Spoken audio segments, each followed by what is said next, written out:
Give Auntie 2 bits, and she'll give you some new glitz. Give Auntie 5 bits. Sometimes I get the feeling we're not welcome here. Like the Protectors folks resent us liberating them. They know that Whoever fixes this rift problem is definitely getting a hull-side suite with an Elysium view in head office tower. Yeah.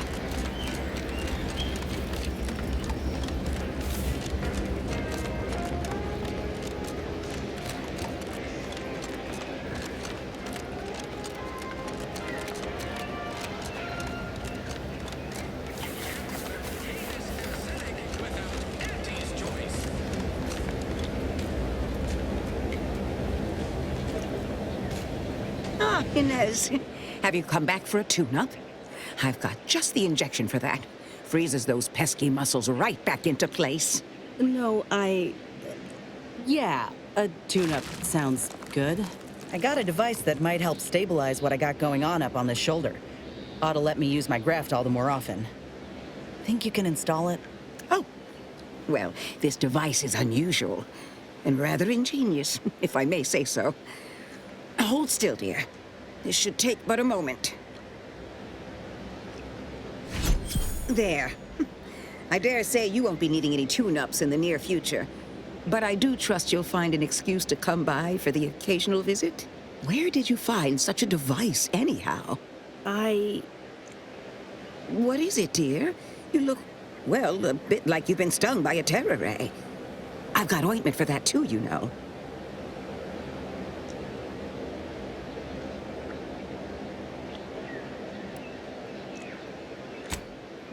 Whatever do you mean? The program was shut down more than 6 months ago. Any further funding would be in direct violation of Auntie's orders. It was off the books, Doc. We found a grafting lab way out on Cloister, still operational. Wow, I ain't seen horrors like that in my life. They were brutalizing folk and creatures, paying them no mind, giving them no honor even if they succumbed to the process. The doctor there, he killed a friend of mine. And you're telling me you knew nothing of it? Inez, I swear I didn't. That sounds... Oh, Sovereign's mercy, that sounds precisely like what I would protest with every breath.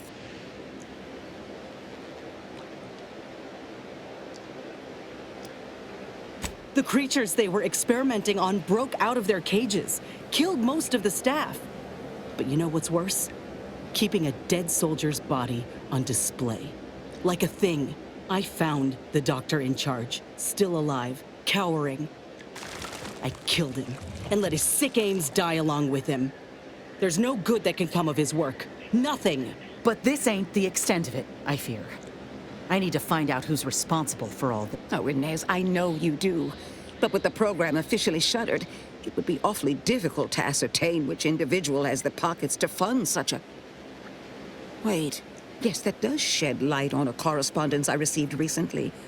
A vice president sent a message asking for my presence and scientific expertise to discuss a unique opportunity. I found the secrecy odd at the time, but I do suppose it lines up with your discovery.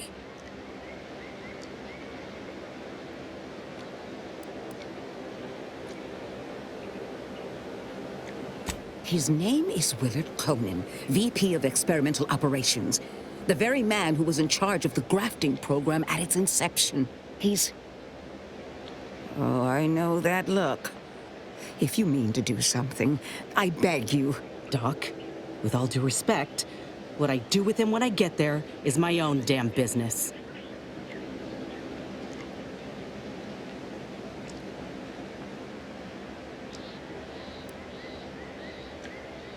I will help you.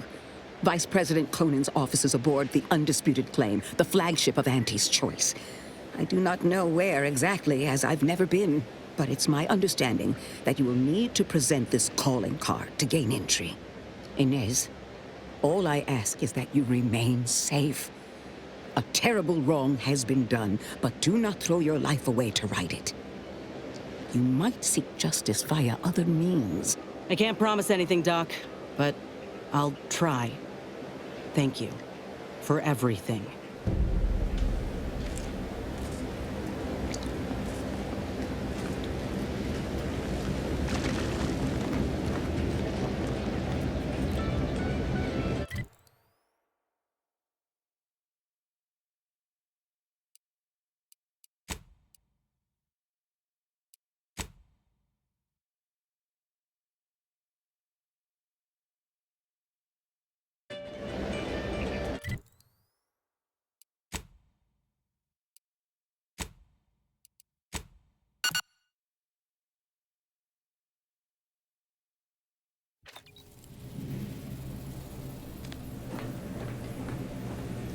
Commander, I've been thinking.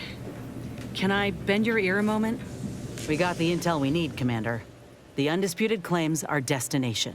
When we find Willard and stop this law-damned program in its tracks, Auntie's Choice will get what's coming to them. Been doing some thinking about ending the grafting program for good. It's gotta happen. I just didn't think it would start this way. With me turning murderer. Auntie had me good and fooled. She ain't any better than Spacer's Choice. Making any of them see reason is an impossibility. Our overlords had a saying in Tau Ceti. If you got a rabid canid, you put it down before it maddens the whole pack.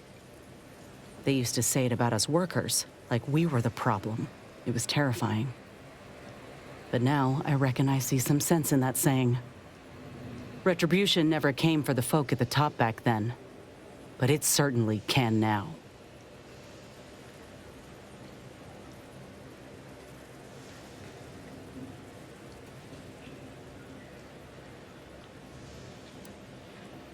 What if I think I already have? I wonder if this is what Ortiz had in mind when he sent me that message. He trusted my judgment, knew I always aimed to do right by him and folk everywhere, but he also knew both of us had been lied to when we joined up. The notion that our taking extraordinary risks would pay dividends. Do you think he knew this would be the final straw?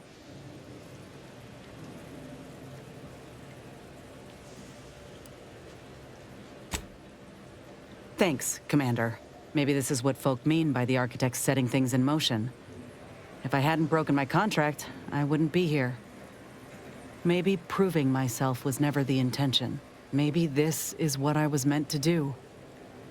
Suppose we're fixing to find out.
Vodka condensate. Live, love, laugh, purchase, and consume. With Auntie's Choice. Right here. As your fearless leader, known for her unparalleled business.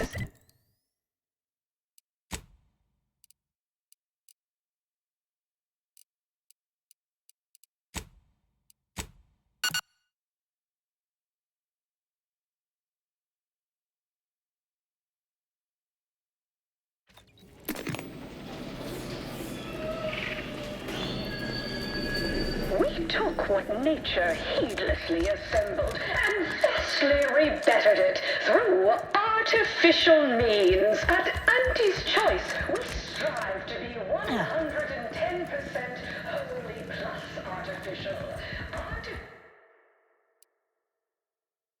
Artificiality is our guiding principle. Enjoy an artificial...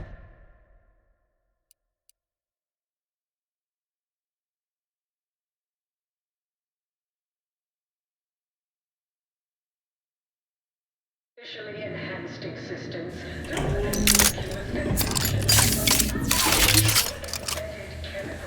with Auntie's Choice. An artificial life is a life that's sweeter, life that's sweeter with Auntie's choice. Item, business is good. Positive bit flow. Our portfolio is diversified, but we can always do better. I'll give it to you straight in my quarterly underperformance review. First up, excessive corporate malfeasance. The only division that earns us less when they work more. Ease off the throttle, gang. Won't be any malfeasance if you don't look for it. Next is assertive arbitration. Quite the bit pit. Down 14% in net gross.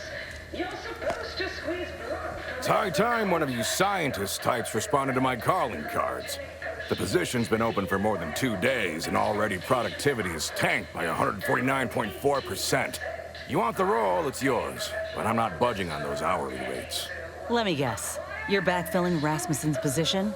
Or all the scientists who work with him on Cloister lying cold on the lab floor? Both, obviously. Unless you mean to tell me a graft like yours can install itself. Now, do you want the job or not? We're burning starlight. The market hates uncertainty. Can't say I care for it either. But I'll have no truck with the ambition deficient. Respect its subordinates. I do. Been waiting on this moment. This grafting program is a law-damned abomination. I went to your lab on Cloister, saw for myself what kind of depravity your folk got up to there. It's sick. My friend was butchered by Rasmussen. And he wasn't the only one. In fact, this program's been a sham from the start. I got tossed aside. And for what? A mistake? Ain't nothing good that's come of this. It's time to call it quits. What a preposterous notion. Shall we stop producing inhalers because of side effects? Or shut down all food factories because one severed appendage finds its way into packaging? No, certainly not. I am not to blame for whatever inconvenience you experienced as a first edition patient. To quit now would be to toss aside all our progress. Responsibility in perpetuity throughout the galaxy.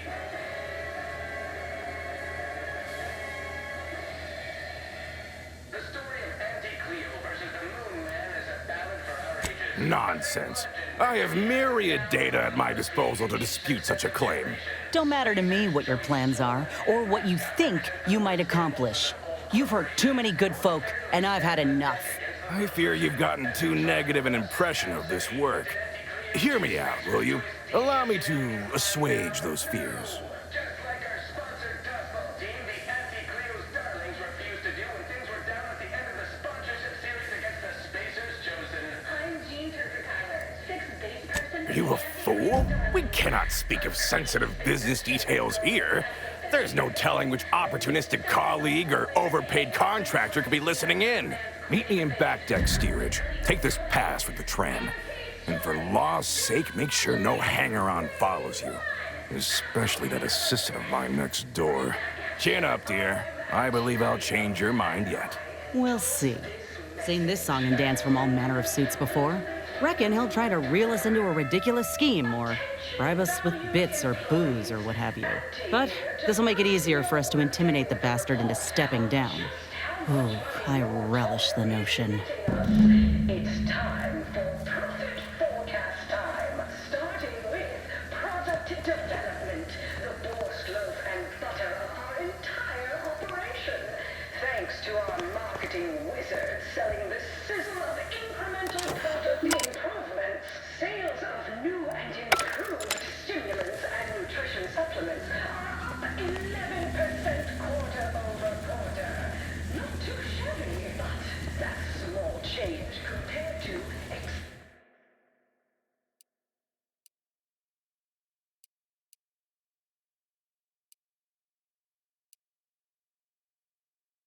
experimental operations where top lab coats are doing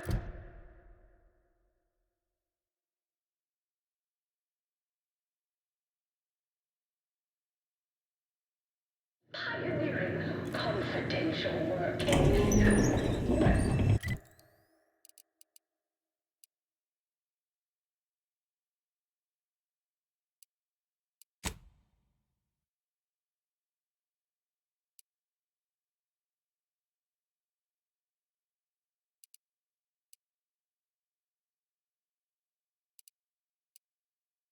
Whatever they're working on, don't worry about it. All I know is their department alone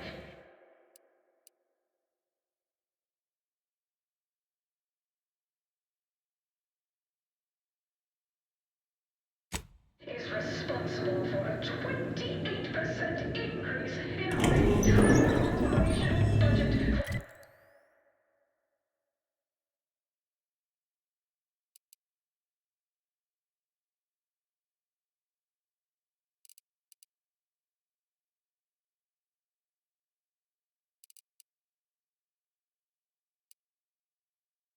For the next fiscal semi-decade.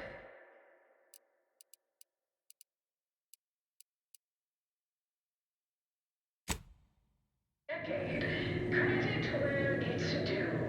To me, as your chief executive, I've fostered a healthy cutthroat rivalry.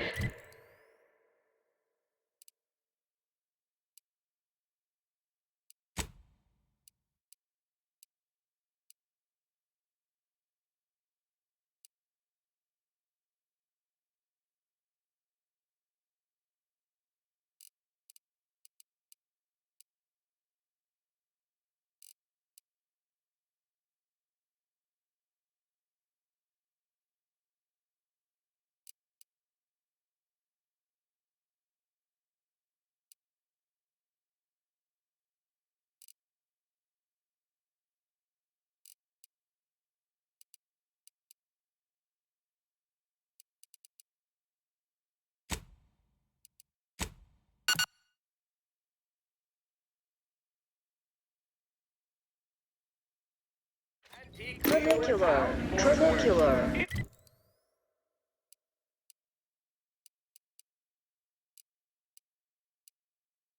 Arriving any moment now. Approaching station.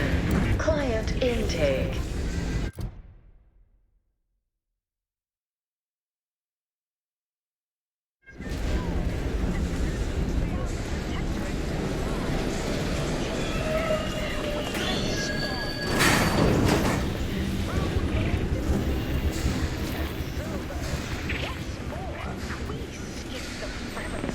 Lengthy approval process. Our overbearing neighbors employ.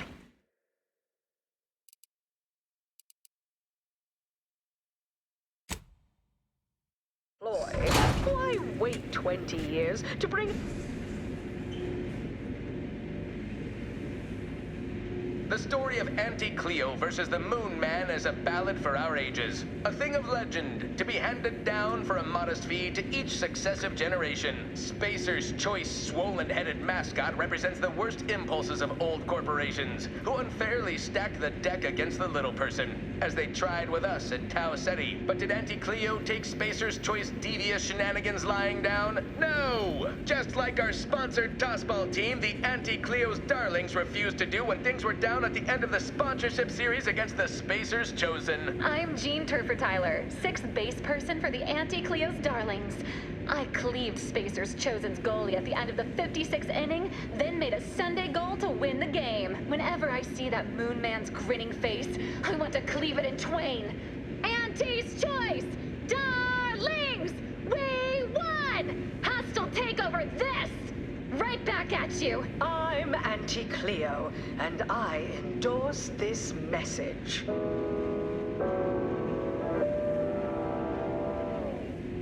Attention valued employees. Auntie here to brighten your workday with a report on just how much money your toil is netting us. It's time for profit forecast time.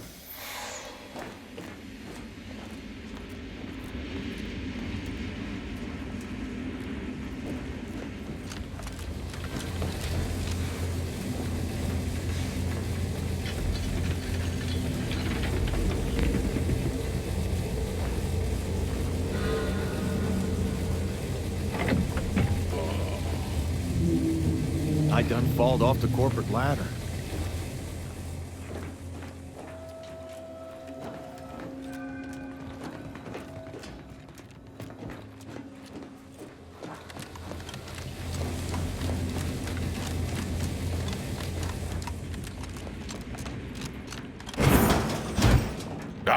came. Foolish, aren't you? Thinking I'd reveal my secrets to the likes of you. Ha! Contractors, now's your chance. First one to kill these imbeciles gets a one-time immune assault discount.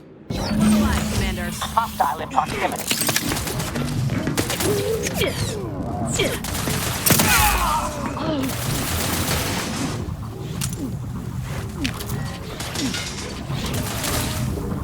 Target analyzed. Lay down fire.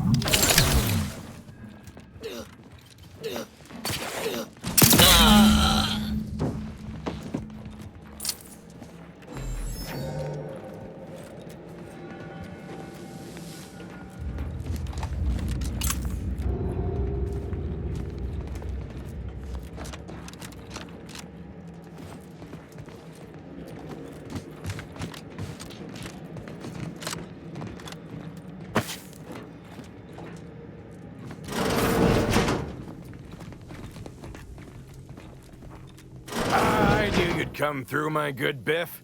That discount will be applied to your next purchase at the commissary, but cannot be combined with other... Ah! You're still alive! Ain't gonna be that easy to get rid of us, you idiot. This how you treat all folk who approach you in good faith? No folk have ever made it this far. How did you get past all my contractors? They were heavily trained and heavily expensive.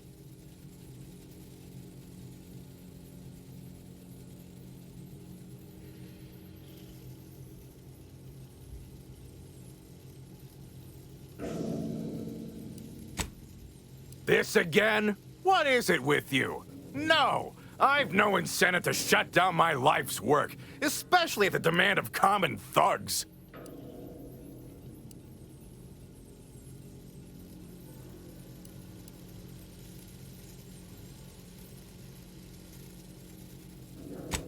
You ever seen a grafted claw strip flesh from the bones of a stubborn old man?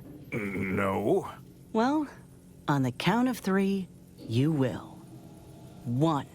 All right, fine. Consider this my resignation. Here, take everything I have. Any bits left in my office are yours. Just, please, don't follow me. Good riddance. But this ain't over yet. The other executives will be notified the moment Willard flees the undisputed claim. And within hours, dozens of rung climbers will be at the tower jockeying for his position. It's all but certain that they'll claim his work for their own, and make his bastardization of a grafting program all the worse if they so choose. Ain't about to let that happen.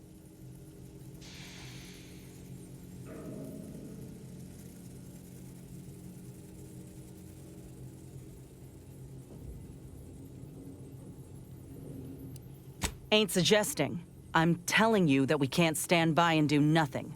It's obvious he was up to his neck in some scheme. If we dig it up and get the word out, his legacy'll be in shreds. Maybe folk will be less inclined to follow in his footsteps. Should all but guarantee that Willard can't come crawling out from whatever rock he's keen to hide under, in any case.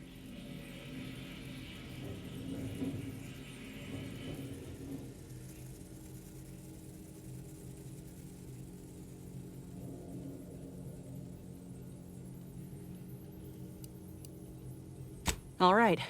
We ought to start by searching his office. Any evidence we can find regarding money or business dealings could be of value. Once we got what we need, we can head to the recording studio to get the word out. The promise of a scandal should be enough to get in the door.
Tramicular.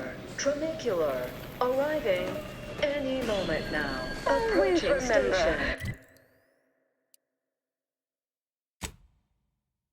Commercialism Head is office the tower. foundation that Auntie's Choice Society is based upon. Not because we worship bits, but because of the system's glorious efficacy. While the protectors decide what its subjects get, we respond to what you want through your decisions as consumers. What's more, we skip the frivolously lengthy approval process our overbearing neighbors employ. Why wait 20 years to bring a new product to market when it can be enhancing people's lives now? As a responsible member of society, we allow you to take part in public product testing, respecting your right to risk a few pesky side effects as an early adopter. At Auntie's Choice, we understand that the marketplace is dynamic, efficient, and well-suited to the shifting needs of our populace. After all, that's what unbridled freedom's all about.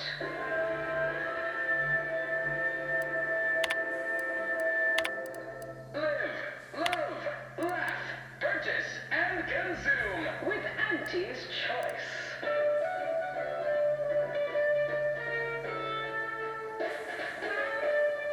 As your peerless leader, known for her unparalleled business acumen, I might appear above the occasional frivolity. But no, I do enjoy spectating a rousing sporting match as much as all of you base rank and file. The Big Rift cut off tossball news from home, but our Arcadia-grown league is a worthy substitute. Certainly a more profitable program than the Protector, its watered-down rip-off. Pitchball, they call it. My, how imaginative.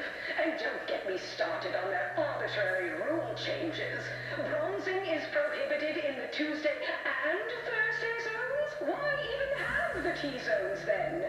Oh, and sportsmanlike conduct is tolerated? That won't put posteriors in the seats. A blood sport without blood sounds like red ink to Auntie. Our tossball teams play for keeps. I witnessed no fewer than 6 critical blood force traumas in last week's contest between the Easy Heel Loafers and Spectrum brand bandits. I'd pit our least bankable tossball team against the Protector, its entire roster of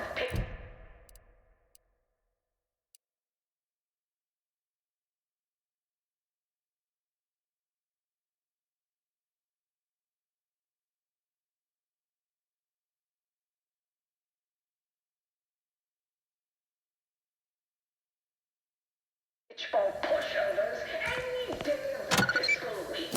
Even if our team's 32 backs benched, they'd forfeit by middle time. It would be an embarrassment of imagine the ad windfall.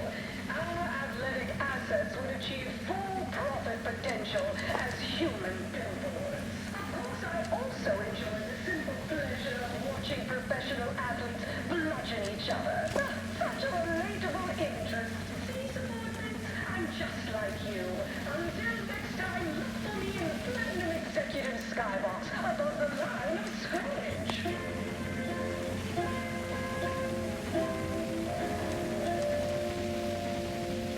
Anti-Cleos was specifically founded to fight what nature inflicts, to offer higher quality pharmaceuticals designed to be better than nature, because nature wants to kill you. Grown, evolved, consumed the first of many rivals, but that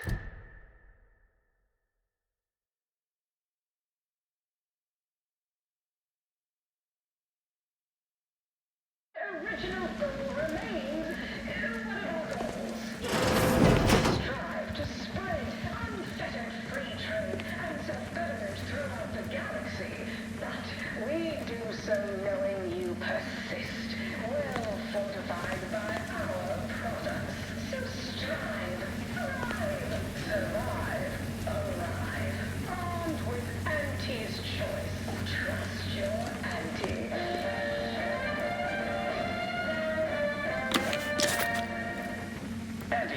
You cannot be here.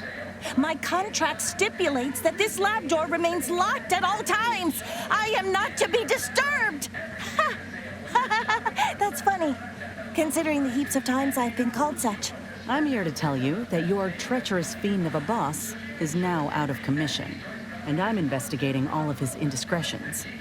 You wouldn't happen to know about any unsanctioned business dealings, would you? Ah, I'm afraid I can't help with that. I've only spoken with him once, upon my hiring.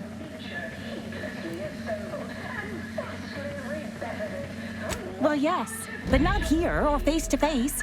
I was to have all communications sent to a private room at the Best Choice. He held all his business dealings and records therein. I gather he was circumventing intellectual property taxes or some such. The Best Choice. That's the lounge for VIPs, looking out over the Esplanade, if I'm remembering right. We might pay it a visit. Oh, law. That room is what he meant by the carousal corner in that terminal entry, isn't it? If that's all, I'll thank you kindly for closing the door when you leave. It's time to recognize the downwardly mobile with my latest demotions report. Starting with Dr. Giles Rasmussen, demoted from his unnamed and clearly unimportant position within experimental operations. Welcome to your new role as Site Sanitation Manager, Doc.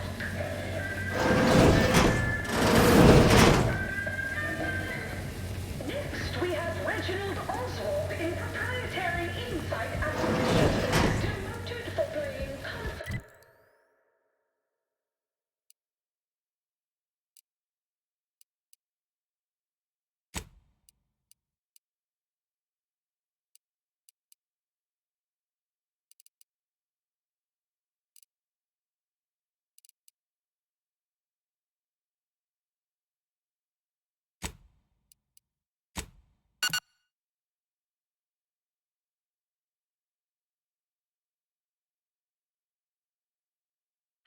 Tramicular, arriving any moment now. The story of Approaching Anti-Cleo station. versus the Moon Man is a ballad for our ages. A thing of legend, to be handed down for a modest fee to each successive generation. Spacer's Choice swollen-headed mascot represents the worst impulses of old corporations, who unfairly stacked the deck against the little person, as they tried with us at Tau Ceti. But did Anti-Cleo take Spacer's Choice tedious shenanigans lying down? No! Just like our sponsored tossball team, the Samples from our nutritious tobacco line. Where's comestibles? Where's comestibles?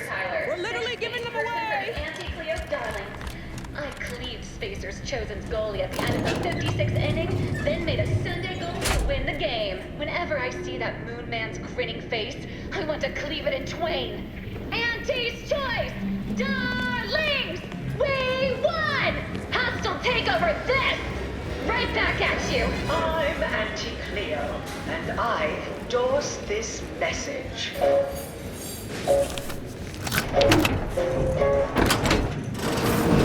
Yeah, this is about what I expected. Anti here to brighten your workday with a report on just how much money your toil is netting us.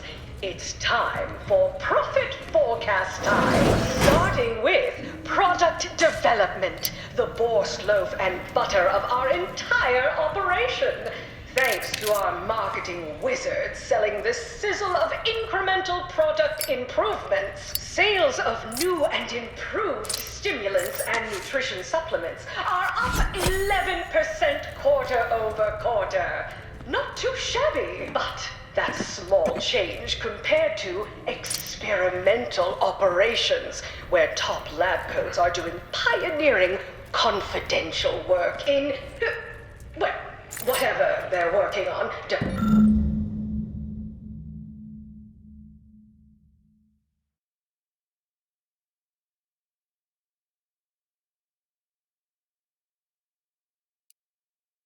worry about it. All I know is their department alone is responsible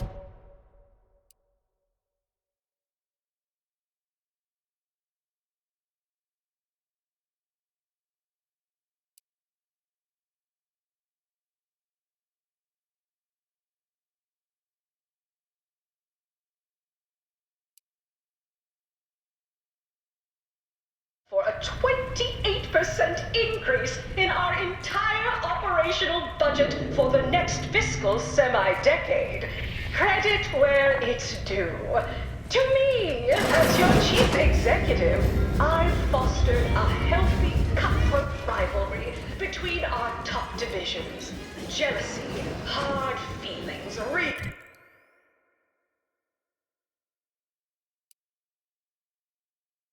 stirring the pot. Unorthodox? Well, no, not really. But I get results, writ large in black ink on our balance sheet. You're welcome, employees. Have a profitable day.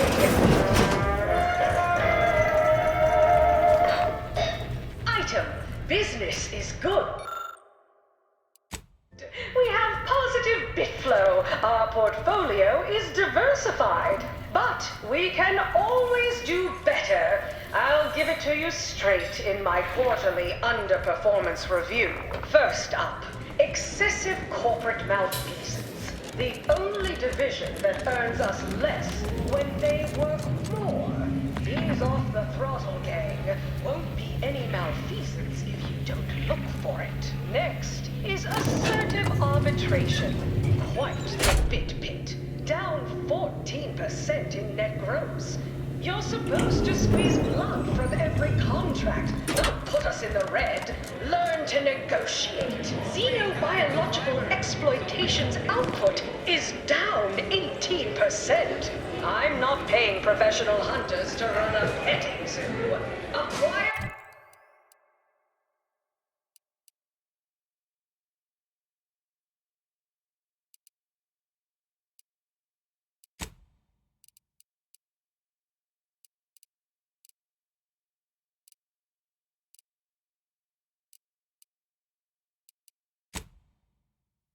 and exploit the local fauna like it's your life's work.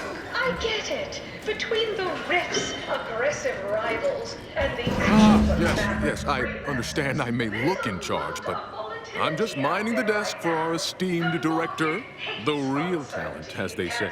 I need to get a message on the broadcast, urgently. Can you help with that? Not unless you need any clever pointers on enunciation. Our director, however, is in one of the recording booths. Through the door to your left. You'll want to speak with her. There are so many reasons to shop for Auntie's Choice products. We have a wide range of goods for every budget, from the most... Welcome to Wireless Free Arcadia Studios. Thessaly Falk, Director of Talent Placation and General Runnings. Here to contract a recording or in the market for autographs? Holt sent me to speak with you. I got a message I'd like to send out over the wireless. Trust me, this is one all the folk in Auntie's Choice won't want to miss. Is that so? Well, the more riveting the content, the larger our commissions. However, as you're without an appointment and I'm quite busy, I'm afraid I've only time to record one take. Do make it count. Shall we begin?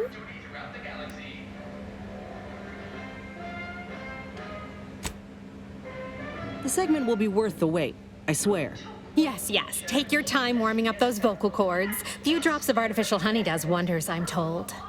Artificial means at Auntie's...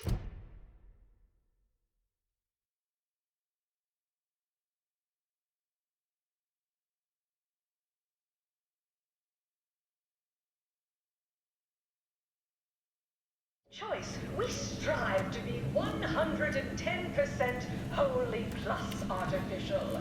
Artificiality is our... If we drag enough skeletons out of Willard's closet and... artificially enhanced existence through the conspicuous consumption of unavoidable embedded chemicals.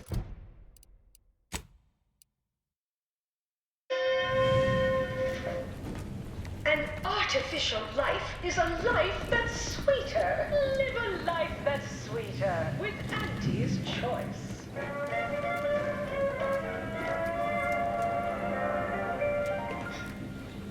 Item, business is good.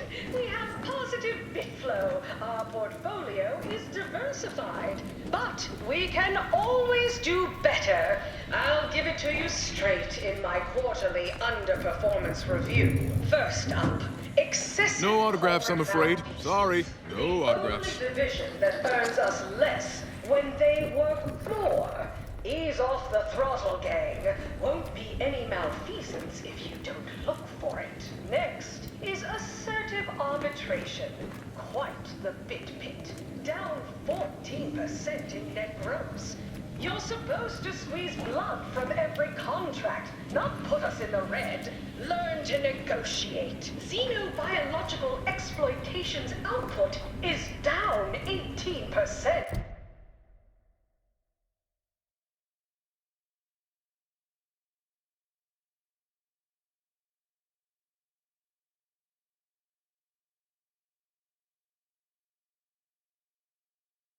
I'm not paying professional hunters to run a petting zoo. Acquire and exploit... Figures that after all our time avoiding rifts, our next mission has us heading right toward one. I know the clock is likely ticking on whatever is going on with the rift, but I wanted to remind you that Ortiz made a request of me. I'm real keen on following through. I'll accept a maybe at this point. It's just, before we go set off into the unknown, I'd like to close the chapter on this part of my life, whatever it may look like. Anyhow, suppose I've taken up enough of your time.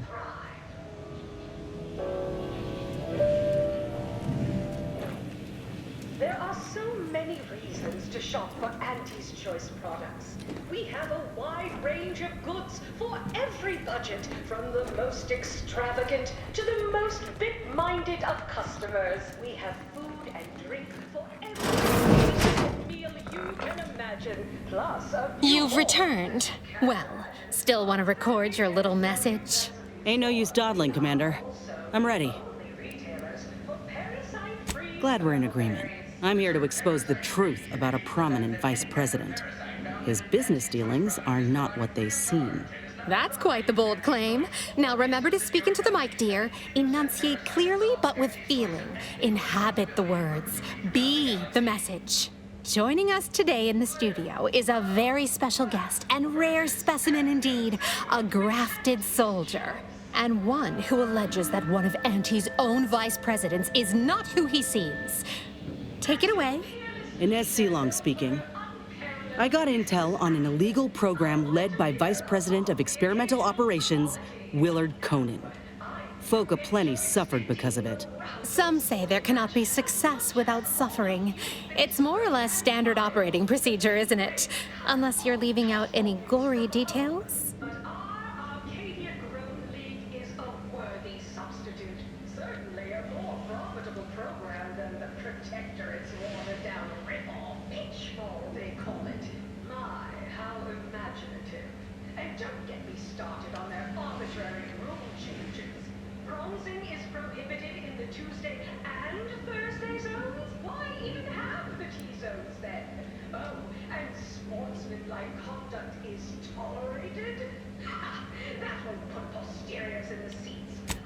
He was running a lab on Cloister that very few even knew of, and grafted even more folk illegally in that butcher's shop.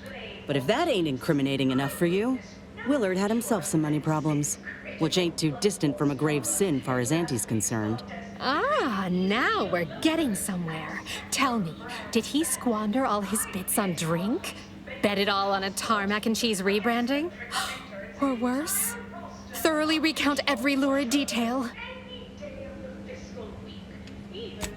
He stole from Auntie directly. I have here, in his own words, an admission to the crime. It's go-getterness gone too far. And you know what happens to one of Auntie's nephews who misbehaves? Splendiferous! Couldn't hardly get more sensational than that if we tried. The audience will be on the edge of their seat hearing all the ghastly minutiae about this scandal. I think we did it.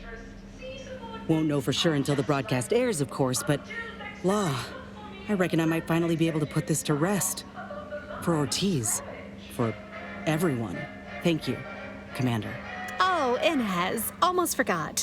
We have a bit of a goodie bag for special guests who visit the studio. You qualify.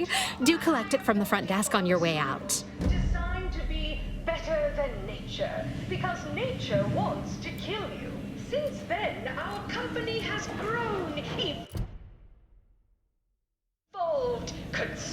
the first of many rivals. But that original goal remains one of our goals. Yes, now we strive to spread unfettered free trade and self-betterment throughout the galaxy. But we do so knowing we persist, well fortified by our products. So strive, thrive, survive, arrive.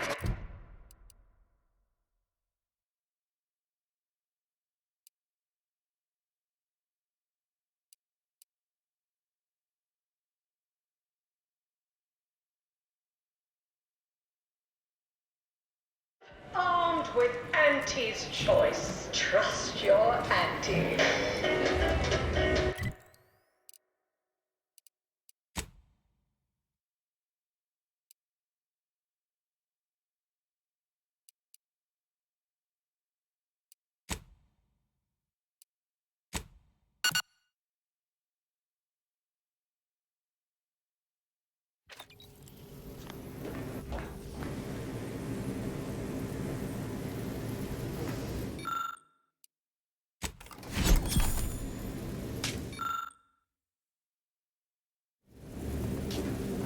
Have time for a chat, Commander?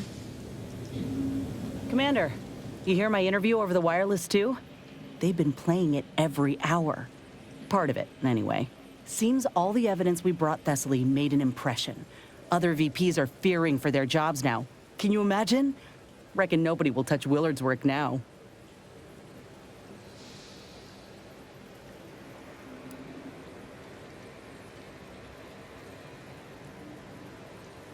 Definitely. I'd bet a post-mortem on Willard's activities is being drafted as we speak. Few are keen to repeat the same mistakes as someone trotted out as a cautionary tale. If I ain't said it recently, then let me say it again. Thank you. I don't think I could have done right by Ortiz all on my own. Nobody has to be hurt like he was again.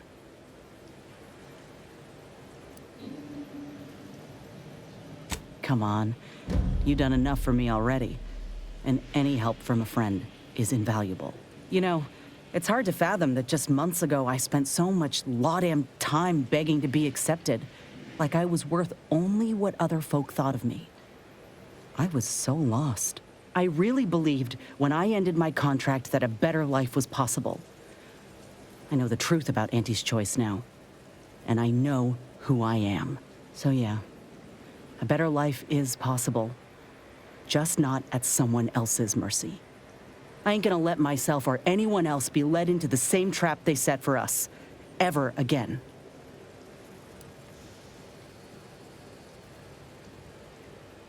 I will, Commander. Anyhow, that's enough sorting my thoughts for the moment. We got a galaxy to save.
It appears Horizon Point Station is still in the process of being reconstituted.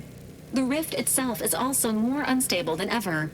As a result, landing closer to the location of the Protectorate's large-scale rift anomaly modulator is not possible.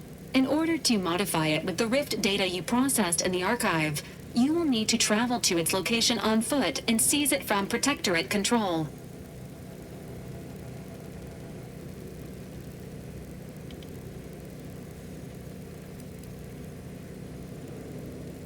The Order and Auntie's Choice have sent their forces, as promised, but they will need to find their own landing zones. You may be without assistance as you navigate the station. Donning armor before embarking on this mission is highly recommended. The energy readings from the modulator can be traced to the Sovereign's flagship, Providence, hovering on the far side of the station. Hypothesizing.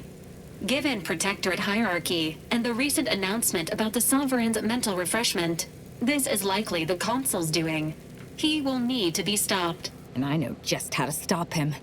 Get me close and I'll make it quick.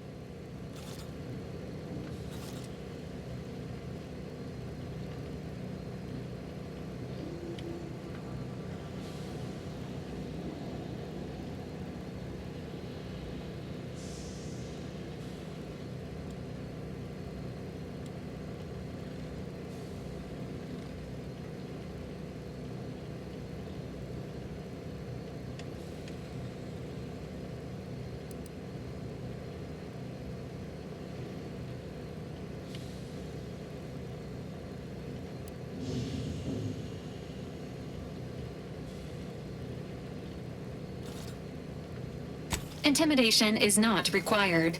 Protectorate subjects are not programmed to question authority. Warning. The rift is growing dangerously unstable.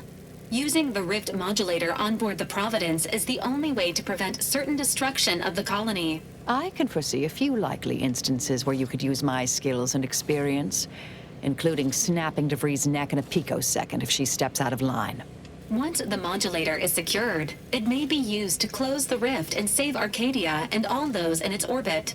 There is minimal room for error, Commander. Good luck.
Protectorate is perverting the inviolate nature of the rifts. This cannot go unpunished.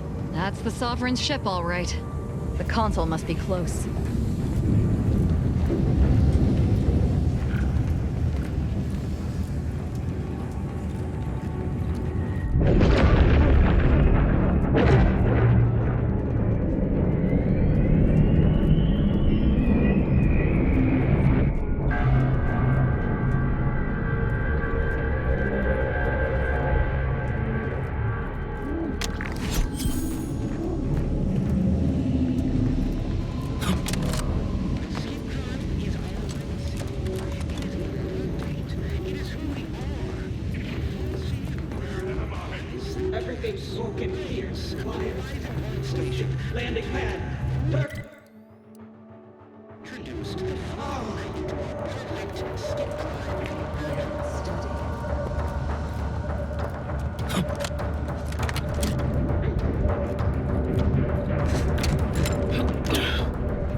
This poor boy. Someone put him back together all wrong. For ever vigilant.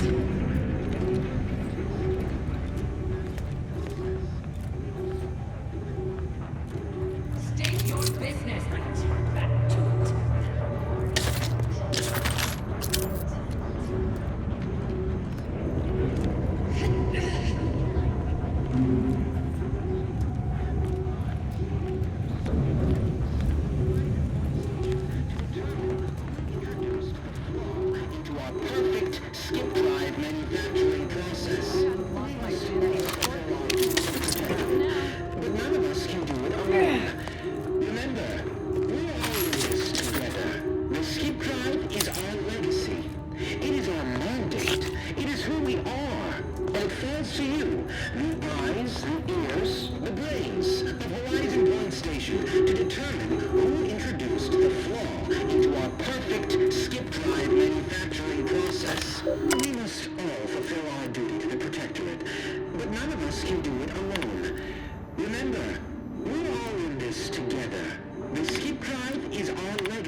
Subtle with its warnings, is it now?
Should be able to sort this out with the rift modulator.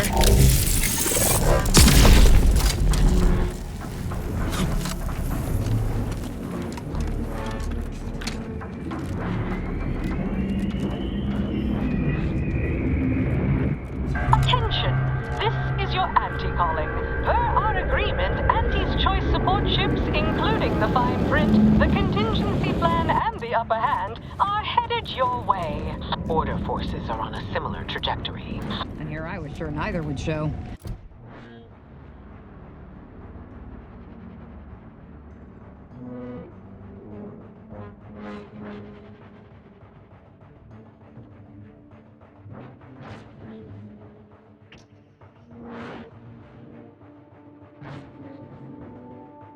That the corporatists would find a contractual loophole and the self-important scienticians would prove mathematically they shouldn't be here.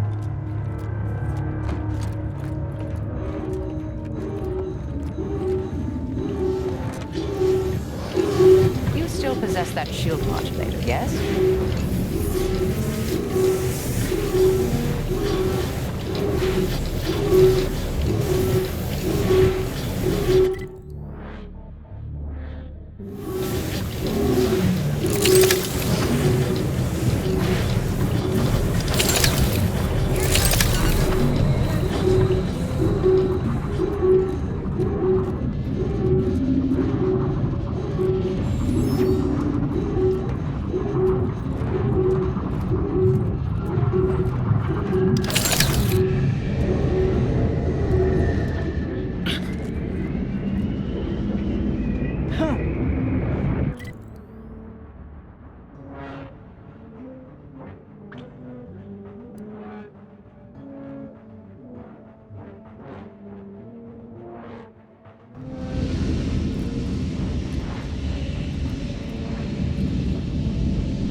Torpificator at ready status.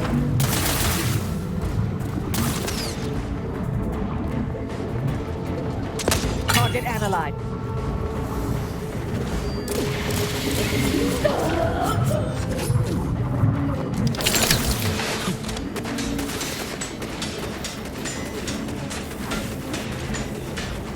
Adversary vulnerable. Stun weapon ready, Commander.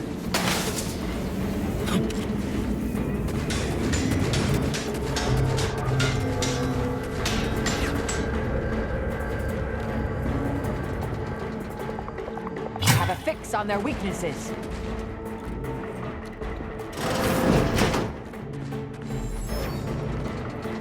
This is Augustine DeVries, formerly of the Earth Directorate. Consider this a recording for posterity. The Consul of the Protectorate is responsible for the twisted wreckage of this station. It is my hope that whatever you find here will save the rest of the galaxy from this fate. Know that I did my level best to stop him. But if you are listening, it is likely I have failed in my mission. Yet again. And for that, I am sorry.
Check your scopes for combatant analysis.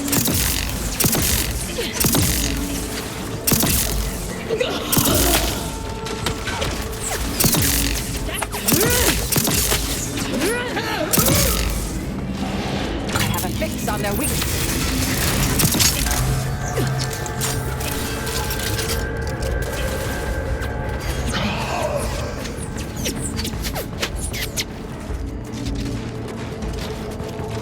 Target analyzed. Lay down fire.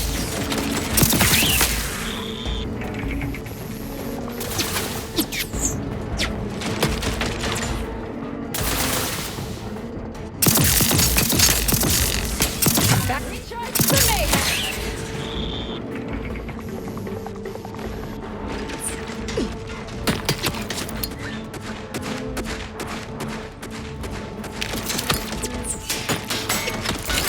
Check your scopes for combatant analysis.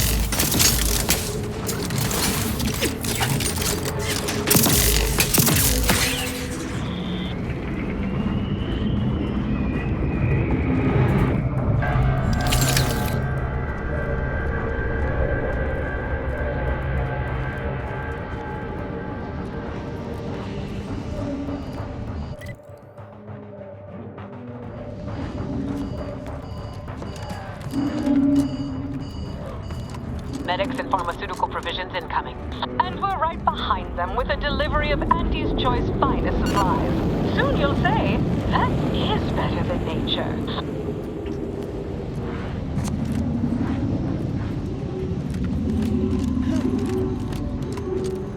Forward! Forward! Destroy these abominations! Adjusting calculations.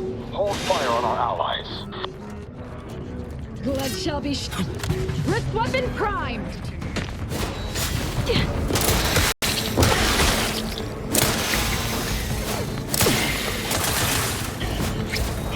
Adversary vulnerabilities.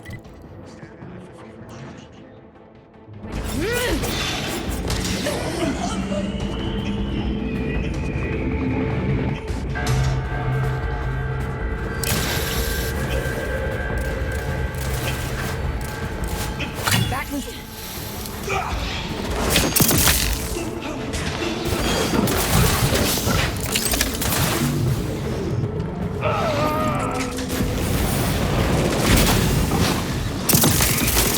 Target analyzed. Lay down fire. Exposure. Undermining.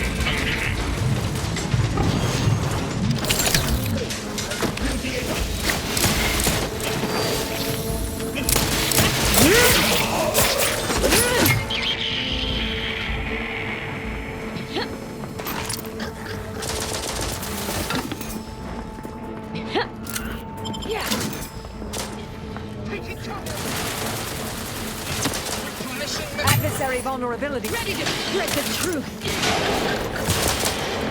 N-ray. Exposure.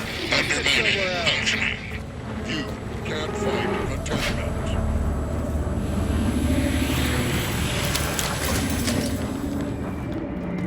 Be mindful I of what... never could have predicted that the rift would...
crazy. Supplies and medical attention are available.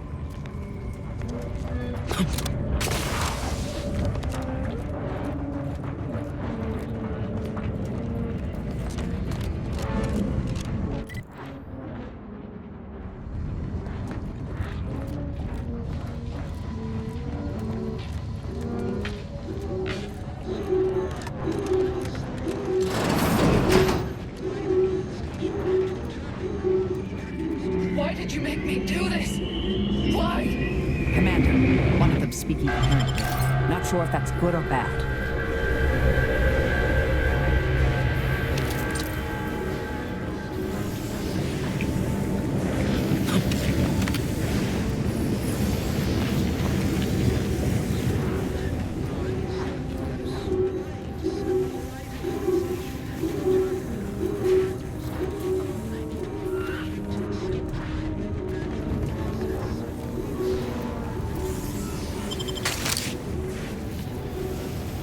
Get away from me.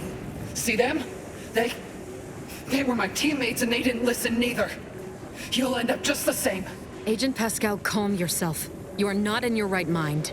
Don't you talk to me like you know me. Wait. Commander? Is that you? No. No, this must be some kind of trick. Oh, what's happening to me?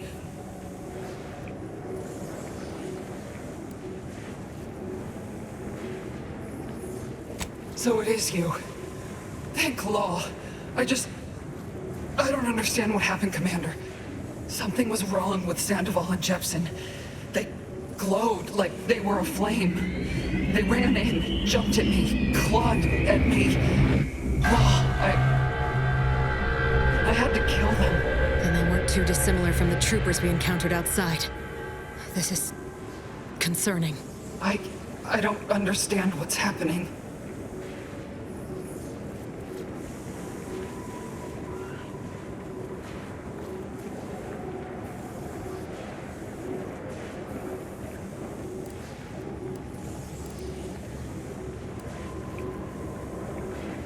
Everything was fine. Till the explosion. I was pinned. Fire closed in. I tried to move. I tried to find the rookie. Then the whole station shook and tore apart. And then... nothing. That explains it. She was left alive, just long enough for the rift to take her. That's why the reconstitution worked on her. To some extent. Wait. There was something else. Sandoval was yelling. DeVries wasn't responding to comms. What happened? Don't tell me the situation got too fluid for you, DeVries. That it? Certainly not. I was focused on the objective, as every one of your crew should have been. Isn't that right, Commander? Yeah. Something tells me that ain't quite true.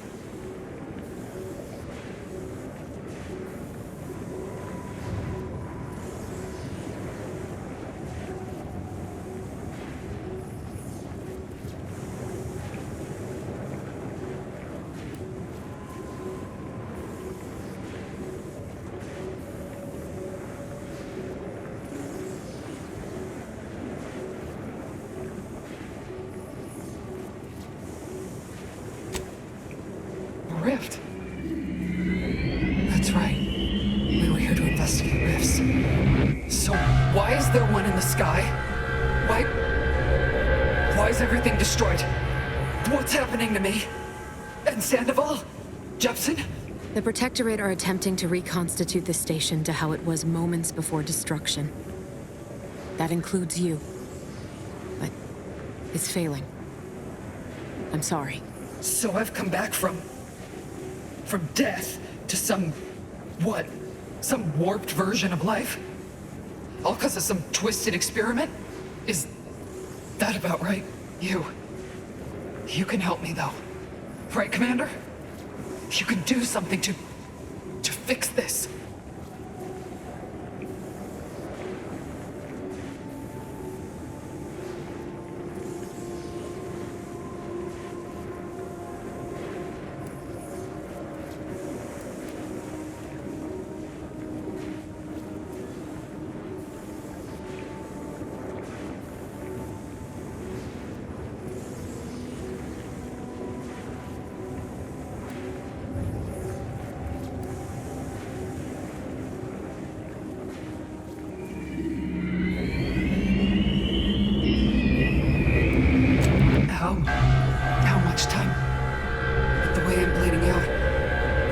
sure how long I can hold on.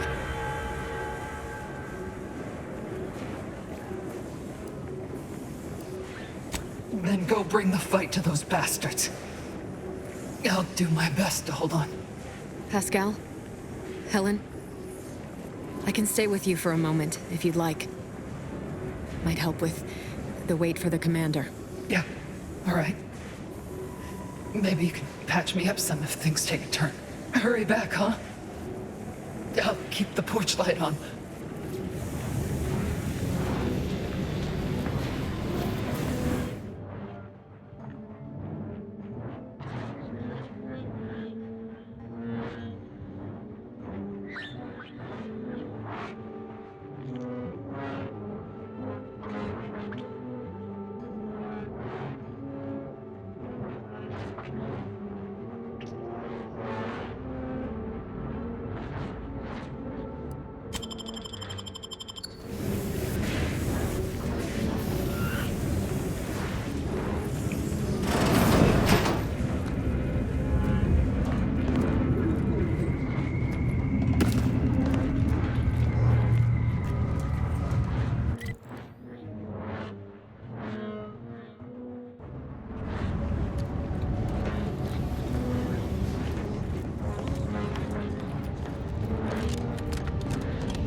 Soldiers look even more hideous than our crafting experiments. Supplies available ahead, Commander. Consider it payment for your support.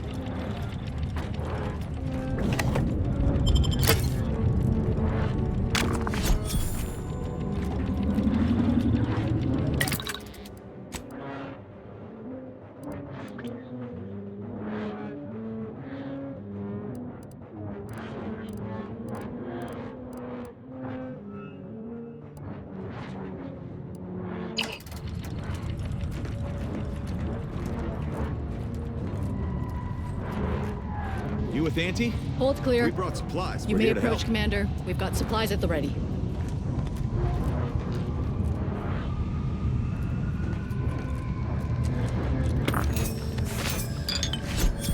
Initial observations conclude that the subject does not possess major ailments.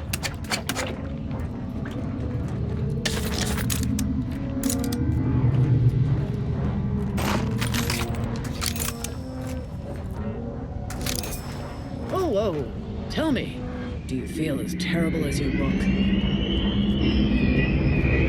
Initial observations conclude that the subject, just as I predicted, you appear to have suffered some trauma. Sometimes my own accuracy troubles me so. Any treatments or supplies you may require, may the numbers guide you. We shall stand by for further orders. Initial observations conclude that the subject does not possess major ailments.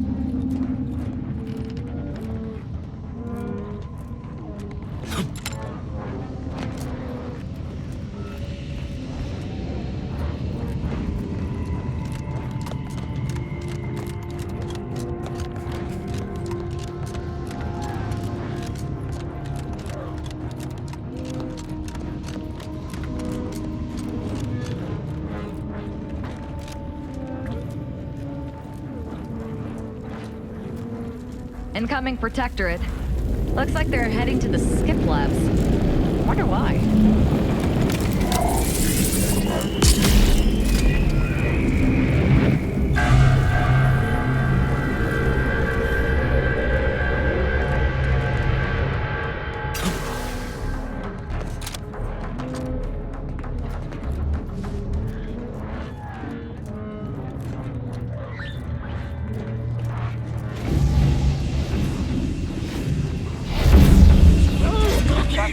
Hostiles nearby.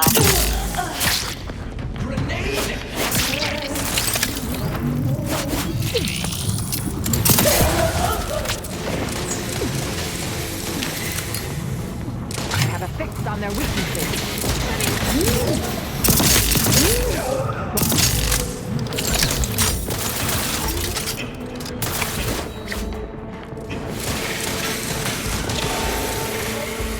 Check us scopes for combatant analysis.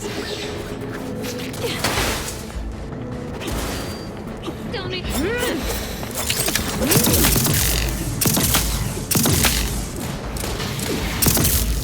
Standing by to simplify.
Dragoons may not be in the best shape after being pulled from the rift, but that makes them no less deadly.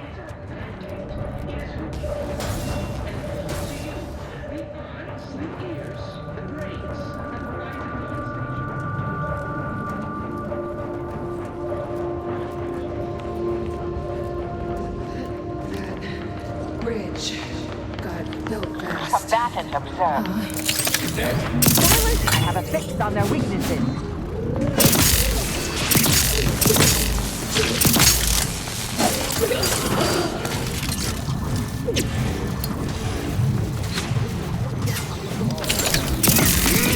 Back and stick. Go for torpification.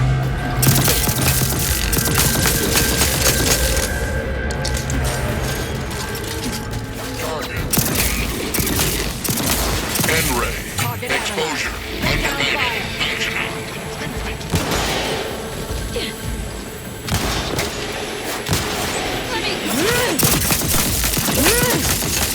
Standing by to Exposure. simplify. Check your scopes for combatant analysis.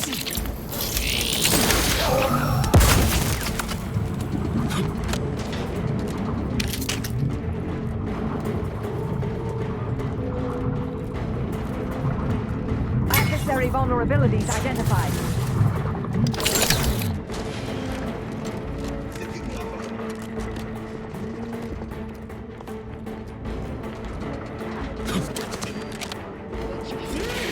I have a fix.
probability of such an occurrence, a rift and a plasma hazard are directly blocking our path to the Sovereign's ship.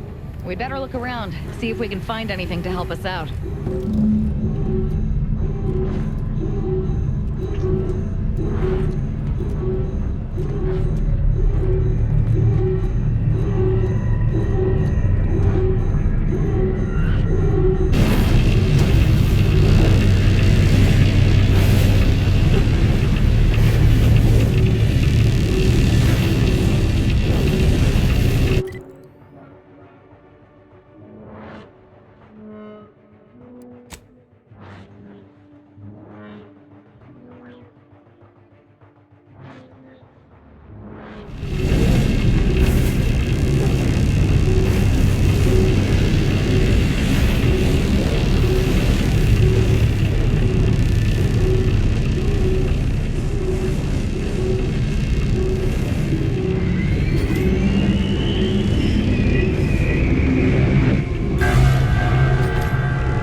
Constitution, I picked up strange readings in the old skip lab. The core appears to be pulling plasma tightly around it, not unlike a planet and its moons.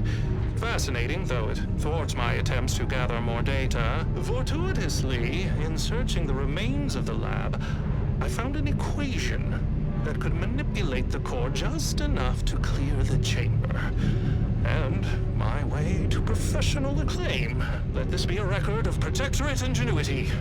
Bernard Rand, the man who marched fearlessly into chaos and tamed it. Confirmed what I expected from Protectorate scientists, and that we'll need that equation to clear our path further.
I think these calculations may actually make sense. Or I'm completely misinterpreting them. One or the other.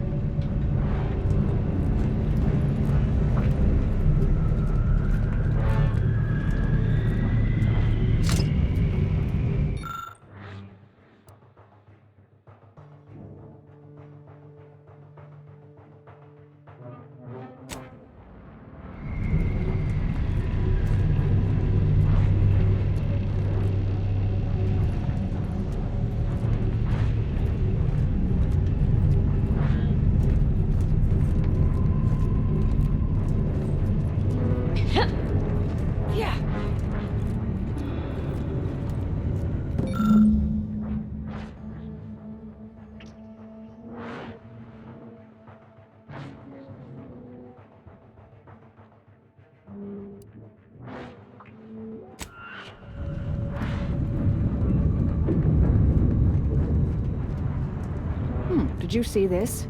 If I'm reading it correctly, it refers to that rift. But the calculations look all wrong. Well, part seems correct. Some of the science eludes me. Really? It resembles the science that opened my eyes to the reality of the rifts. Might just be the thing to calm down its reaction to the plasma if we can piece it together.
Enemy in evisceration range.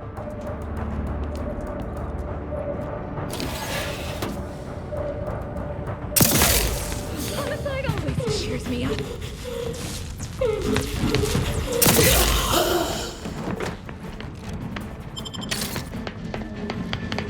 Free thinkers! Check your scopes for combatant analysis. Torpificator at ready status.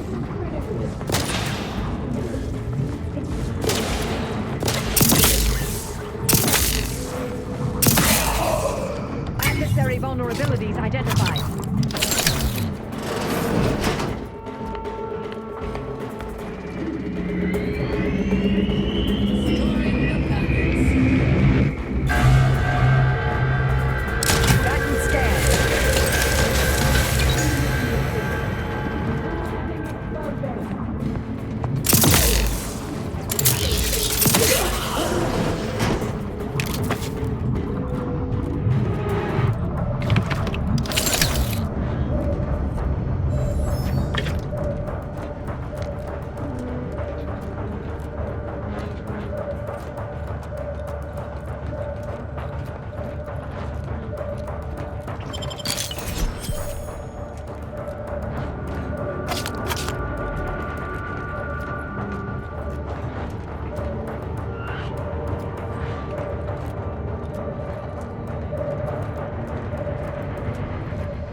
This must be the Sovereign's office. Worth a search for the equation, even if the place looks like an adult playpen.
Solve the equation? However unlikely that seems, I'll take it. Now we only need return to the terminal and input it.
Plagiarism. How shameful. Yet not entirely unexpected.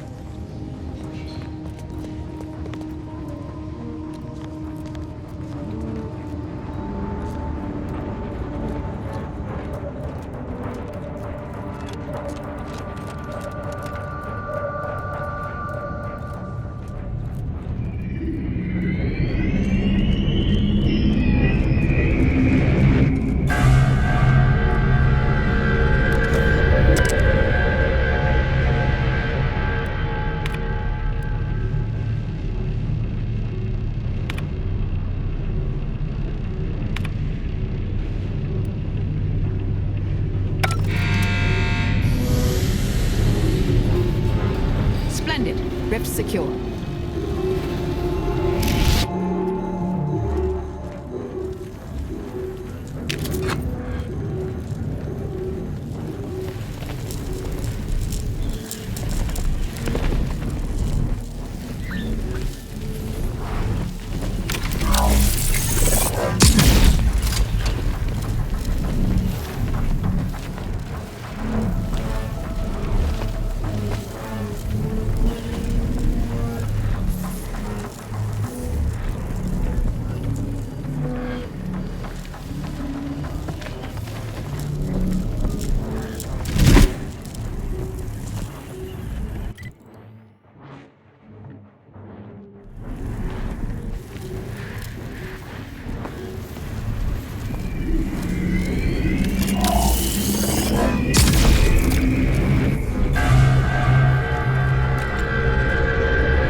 Hypothesis was correct all along. The results of the experiment capture the blame.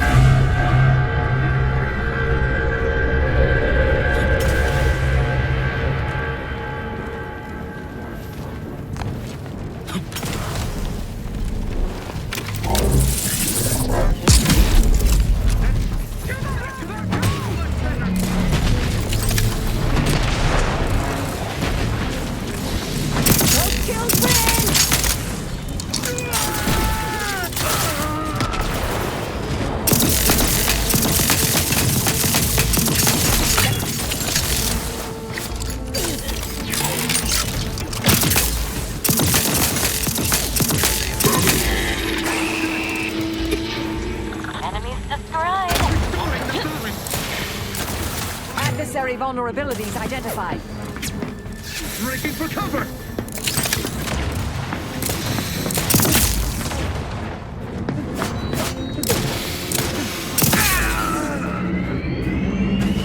Target analyzed. Lay down fire.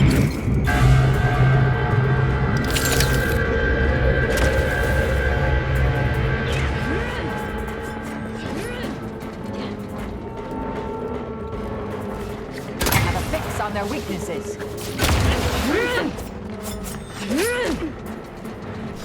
You can't fight, contempt!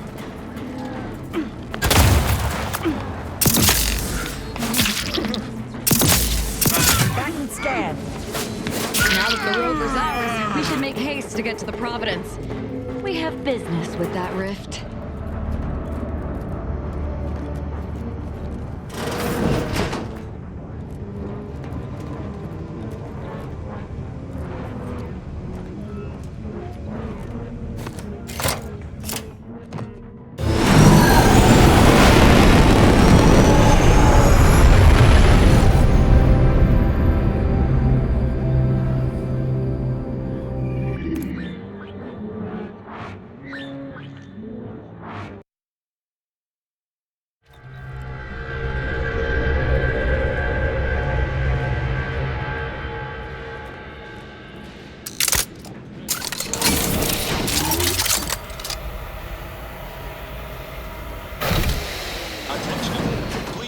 Made it in free of undue kerfuffle.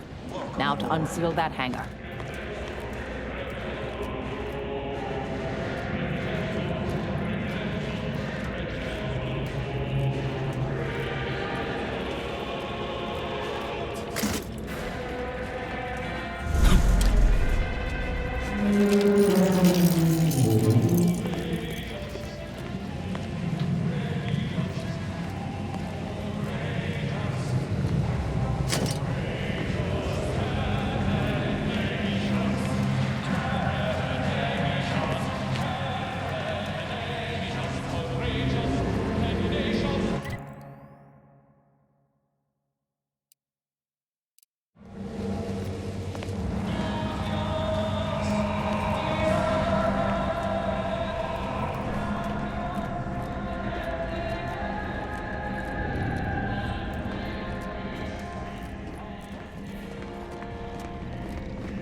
Attention, crew deck. Intruder alert. Be vigilant.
Give the enemy more targets to shoot at, I suppose.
Target Anila. There you are.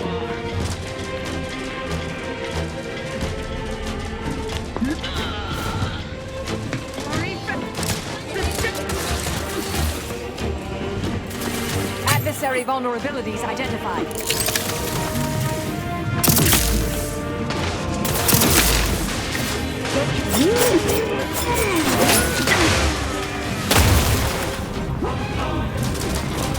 Check your scope for combatant analysis.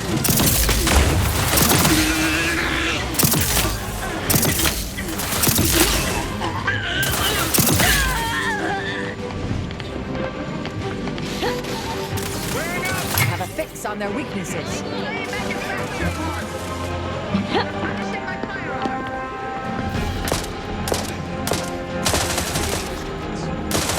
Wait for the bullets. I must expend on these fools. Moving to an entrenched position.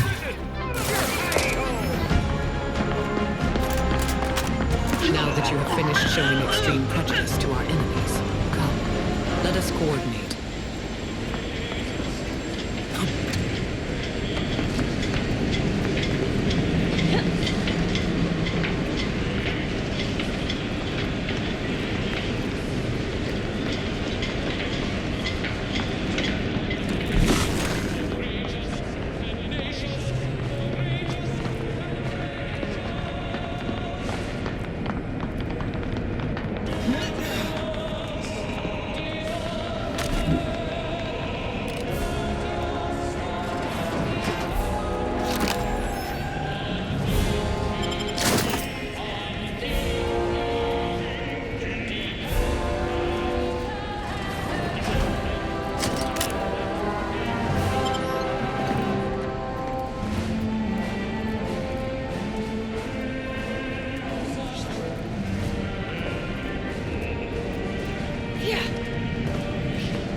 In spite of your success thus far, the hard work is not yet finished.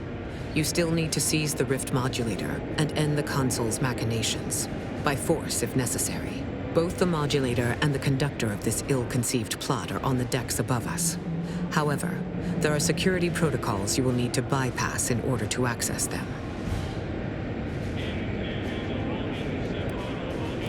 Each deck has its own restrictions, and the lift can only be operated with access credentials, such as a pass card. But these are limited to certain personnel, so it may be difficult to locate one. An alternate route through the engine room is viable, but there is a high likelihood that you will encounter automechanical defenses. Much on this ship, it seems, is not for the eyes of the rank and file.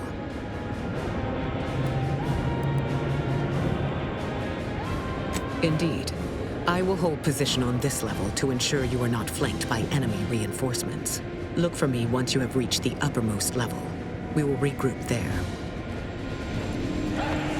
Better get a move on before this ramshackle sprattle of the station falls apart. Hustle up to the science wing. Get the Rift Modulator. I'll talk at you later.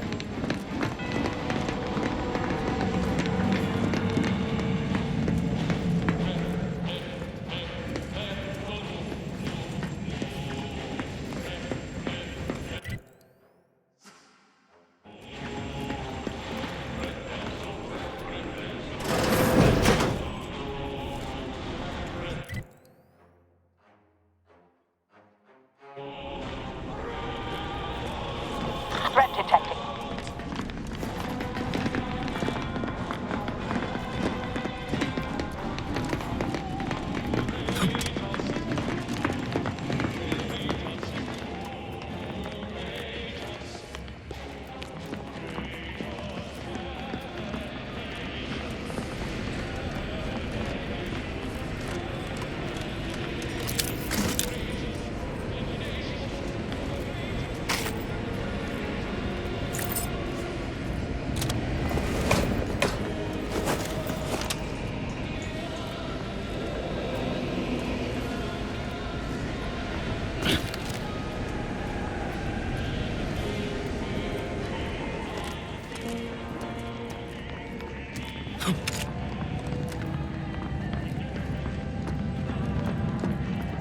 Greetings, subject.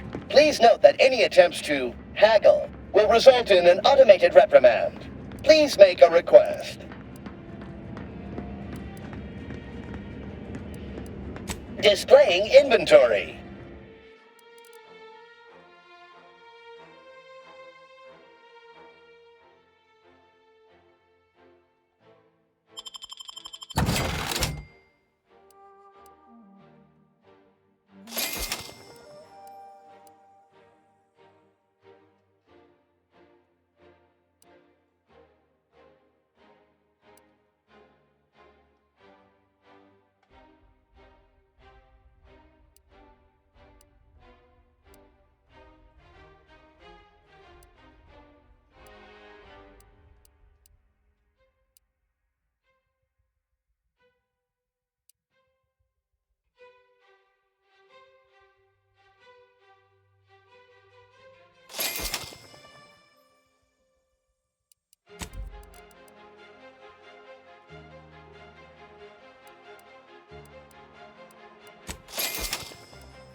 Vulnerabilities identified.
going on down there, Deck 01?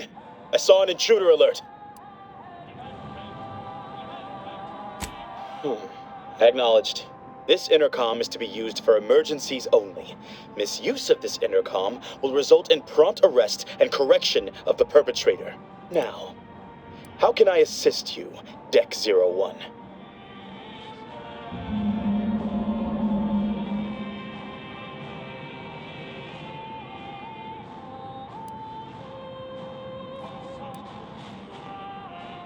Again? I shall send her down right away. But this is becoming a daily occurrence, and I will see such slothfulness reflected on her record.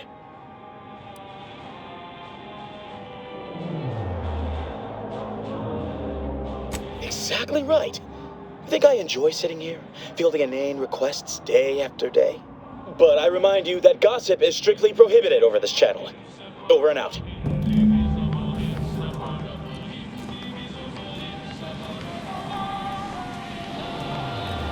All right, Winnie. You can do this. Just tell the doctor that you need to be sent to mental refreshment, then you'll be out of this place.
What? We need access credentials now?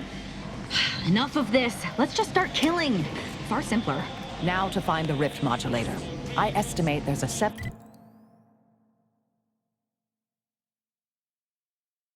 73.47% chance it's nearby.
They're obviously trying to wear us down through attrition, Commander. Must be unaware that we're happy to kill anything they throw at us.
actually authorized?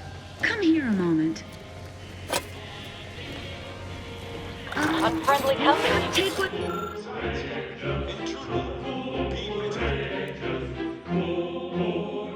Whatever you want. Just leave me be.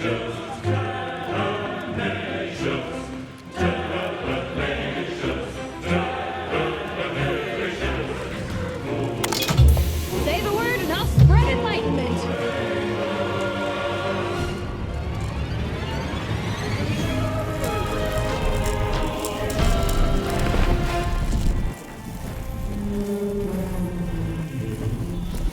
Oh, the unspeakable things I'm about to do!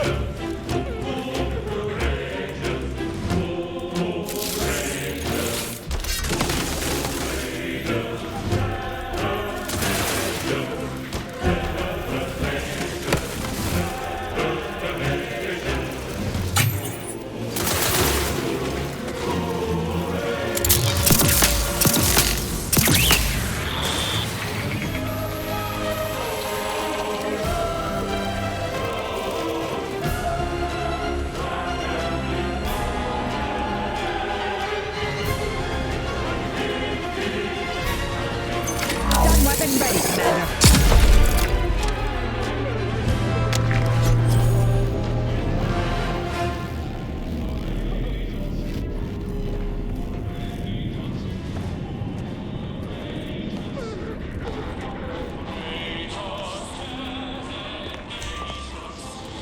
Homicidal!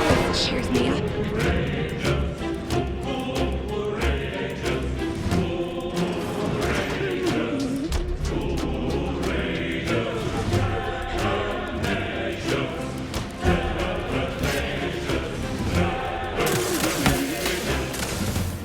Target analyzed. They go for torpification.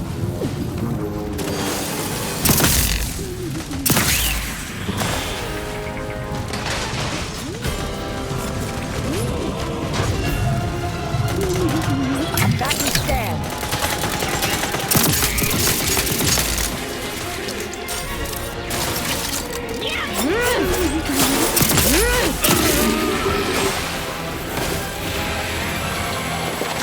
Check your scopes for combatant analysis.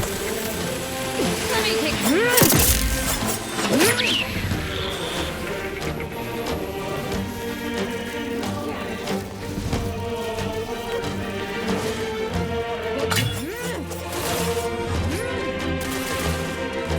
Go for torpification.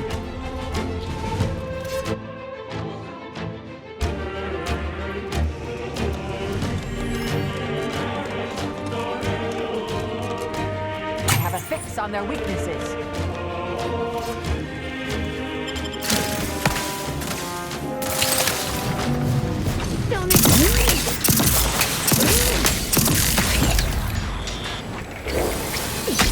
Combatant scan.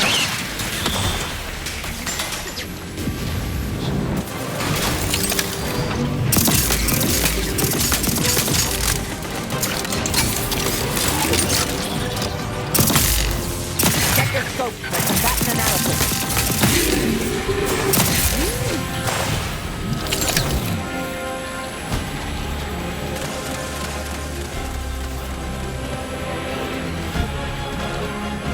Adversary vulnerabilities identified.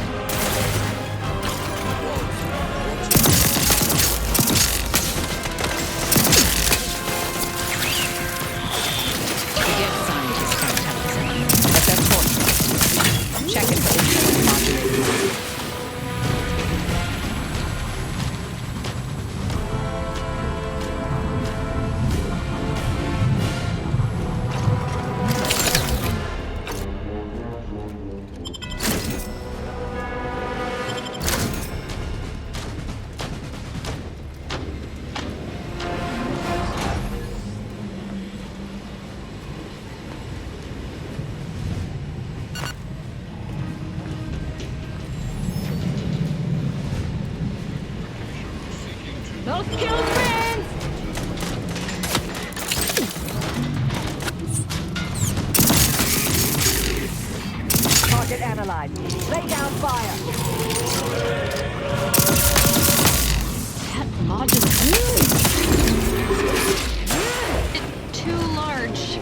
be absconding with it, Commander.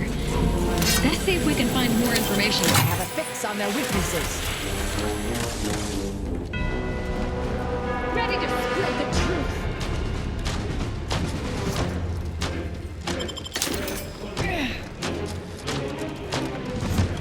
Target analyzed. Lay down fire.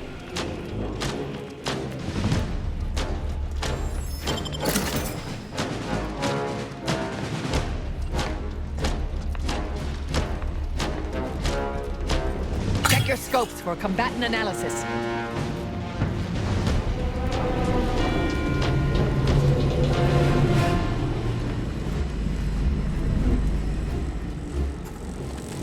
Unit has been functioning for 396 uninterrupted hours.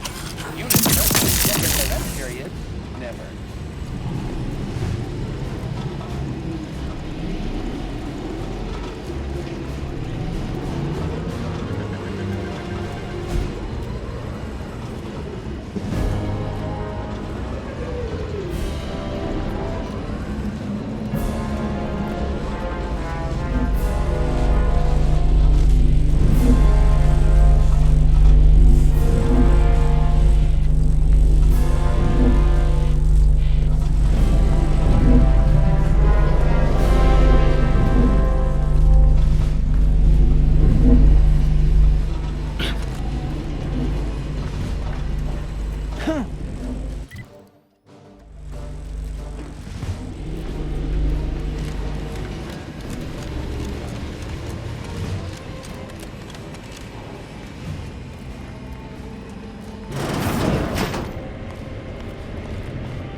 Processing report. Rift restoration analysis. Compiled by Chief Scientist Monserrate. Marked for delivery to Consul Thoreau. Esteemed Consul, after much analysis, my conclusion is that the modulator we have worked tirelessly to build will not function as intended when used for reconstituting matter from rifts. Every test of reconstitution has resulted in demonstrable failure. Proceeding as we are now with Horizon Point Station will surely lead to severe, unanticipated consequences. The modulator is only effective at closing rifts from unsafe distances. Using it to close exacerbated rifts will certainly lead to the destruction of any vessel carrying it. Unfortunately, the data that we originally had hoped for from the ancient rifts detected in the far reaches of space untouched by humanity has not yielded any of its secrets. And we are now out of time. All of our recent readings suggest that we're on the verge of losing control of this rift. I recommend diverting from our current plan before it is too late for Arcadia. I've included extensive notes and annotations appended to the modulator schematics to substantiate these conclusions. I know you will guide us wisely, my dear Consul.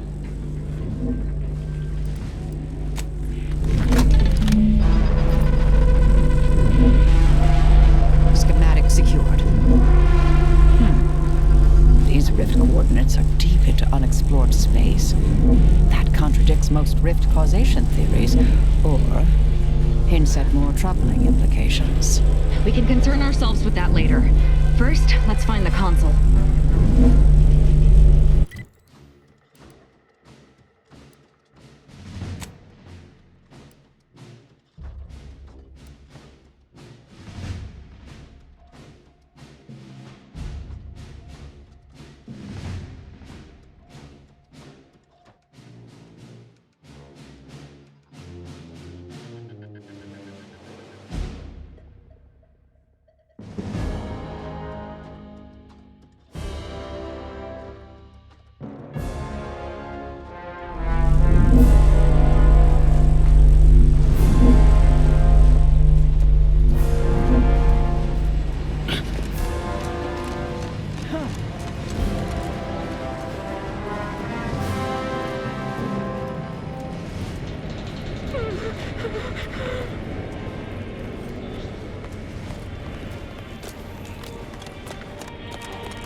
Your punctuality is as commendable as ever.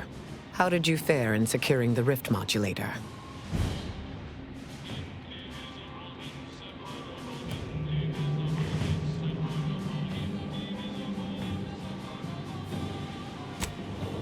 Yet one more hindrance to overcome in this endeavor. Nevertheless, I expect you to guard those plans closely in the interim. Did you find anything else of note?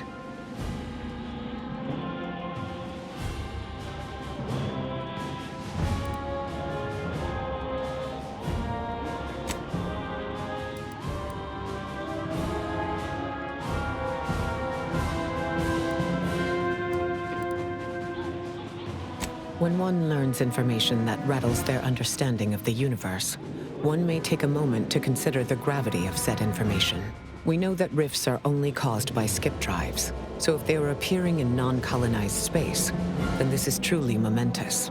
It proves definitively that life did not originate on Earth, and may, in fact, exist elsewhere in other forms. Of course, I wouldn't want to discount these findings too quickly, especially considering the implications. I concur. This is a discussion for later, with laureates in attendance. For now, we must confront the Consul before he wrests that future away forever. He is just through those doors. I have run the numbers, and should you wish to negotiate with the Consul, you must be strategic. He will not react well to a direct attack on his character or methods early on.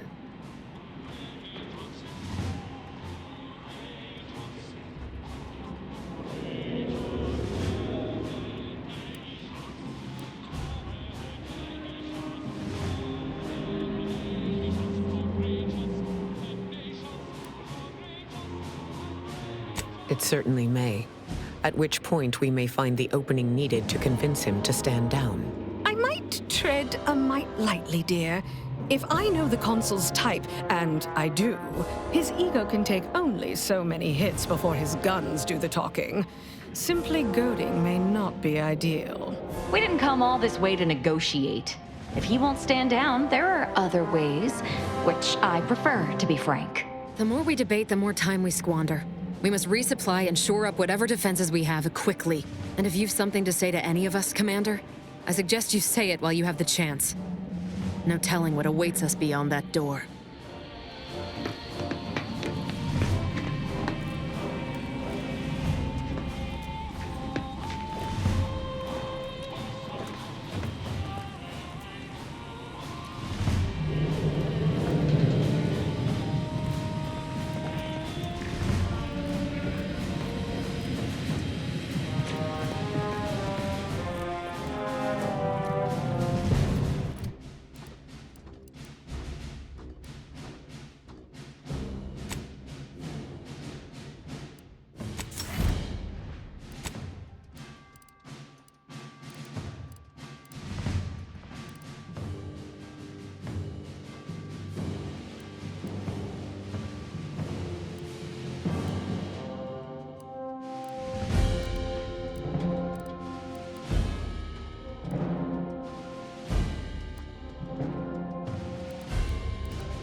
The distinguished presiding bishop herself has deigned to join us. What a charming surprise. Don't overlook the main attraction, dear. I even wore my finest battle attire. I might have known you'd conspire with our enemy and lead some foolhardy crusade against me. Loyalty has eluded you for years, after all. Sentinels, if you would. Forming an alliance was necessary to combat the irrationality of your foolish endeavor. Those who fail to show reason do not deserve to lead this colony. Now, stand down. I will not. I am saving this colony from itself and ridding it entirely of traitors and trespassers like you.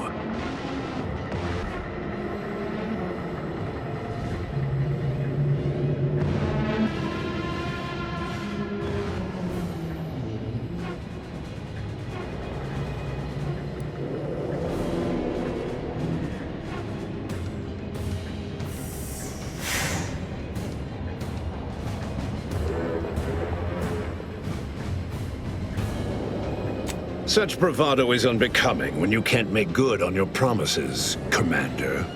Tell me, did you manage to stop us from bringing your peace talks to a swift end? As I recall, Greater Tranquility was reduced to little more than mangled ruins in a single moment. Greater Tranquility Station was a test? It was a modest success. I had hoped it'd hobble Auntie's choice in the Order once and for all, but it has proven to be a valuable lesson in patience. I was able to buy the time to enact the very plan before you. Though, judging from that vacant expression on your face, it would appear you've no idea what I intend.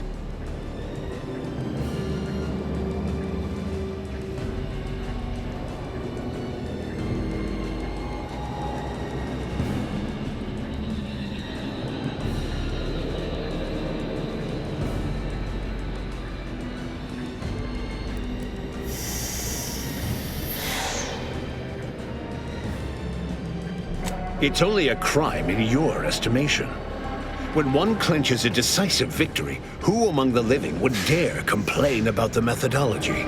Using the very rift modulator on this ship, we will destroy Arcadia and edit the information stored within the resulting rift, all to reshape our colony into its perfect form. Horizon Point's destruction all those years ago was a tragedy, yes, but without it, we might never have opened our eyes to our true purpose and the possibility of Arcadia's rebirth. When the Matriarch discovered the first skip drive, she set us on a course to elevate humanity. We're now writing our path, and I will do my part as the Architect intended.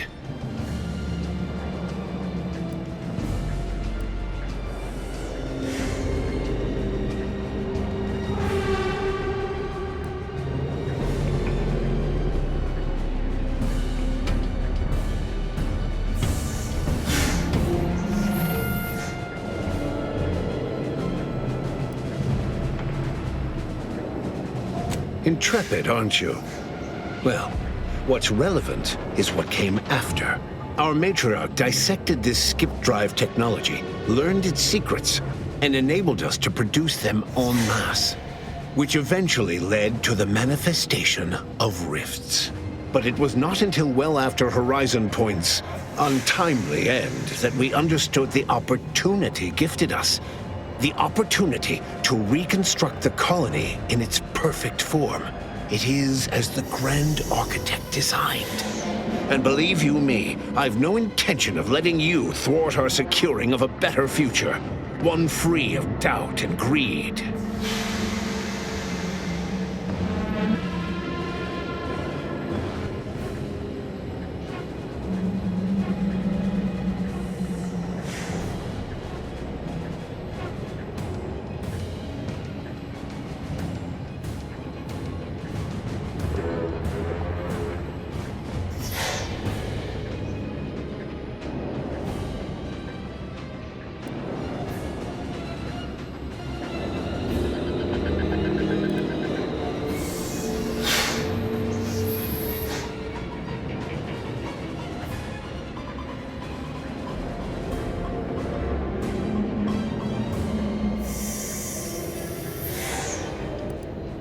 I've found when most people haven't a leg to stand on, they fall back into performative insouciance in an attempt to redirect the conversation.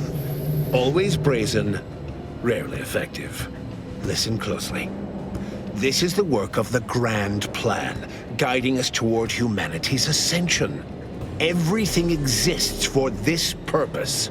Since you took your time scurrying about my ship, presumably rifling through our things, I assume you also found information about the far-off rifts in untraversed space. That alone should tell you that we don't make our own circumstances. It seems they were made by the ship our matriarch found. A curiosity, isn't it? Without this discovery, we may never have realized the power we now possess with the rifts. Yes, the great architect works in mysterious ways. What else can I do but what is bidden?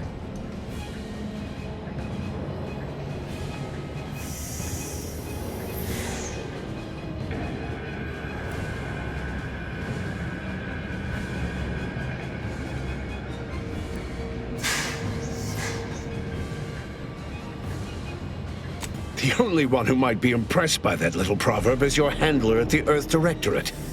How unfortunate that they aren't around to hear it. No. As fascinating as your pseudo-intellectual musings have been to witness, I've reached my limit. It's your time that's running out, not mine. So go on, tell me all the ways I'm wrong. Better yet, tell the whole room how His Eminence, the Sovereign, was wrong. This was originally his plan, after all. I am merely a partner seeing it carried out.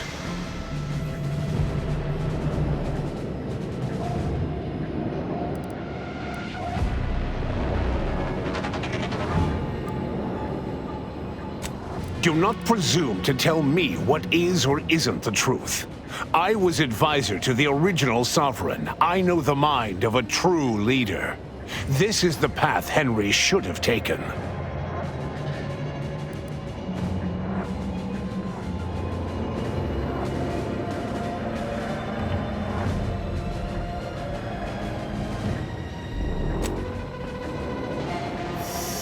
Yes, of course we argued over methodology.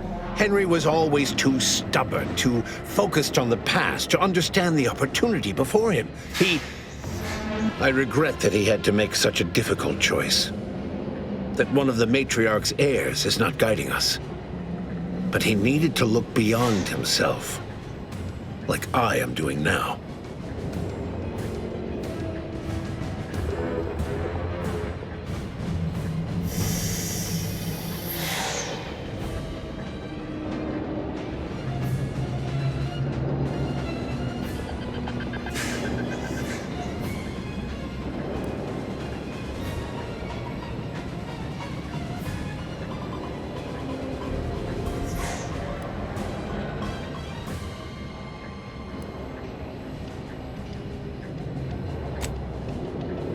So you say, but you've yet to deliver any compelling evidence. Madness is rarely apparent to one in its throes. I wonder, would you even be capable of hearing facts if we offered them? I am the chosen shepherd of Arcadia and will not be spoken to like this. I am only doing what I must to restore this colony to what our matriarch envisioned. Free of war, strife, heresy. You must know that you have little chance of swaying me. I will not be distracted from taking what is owed to us.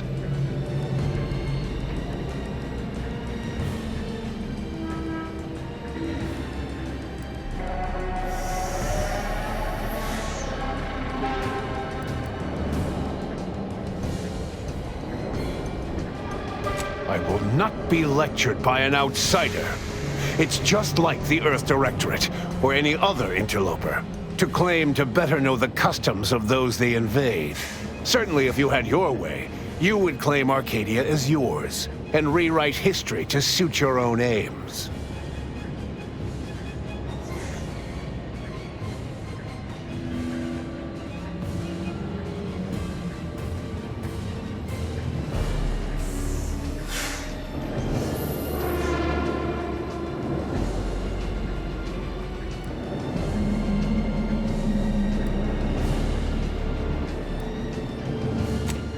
Heresy! I found her correspondence with the First Bishop. She explicitly said she feared the Arcadian experiment would end as all similar projects did before it, in a crumbling heap of hubris. The matriarch foresaw many things. To think that we were not set apart from lesser societies, it is humbling. And it appears we have fallen prey to the very thing she warned of.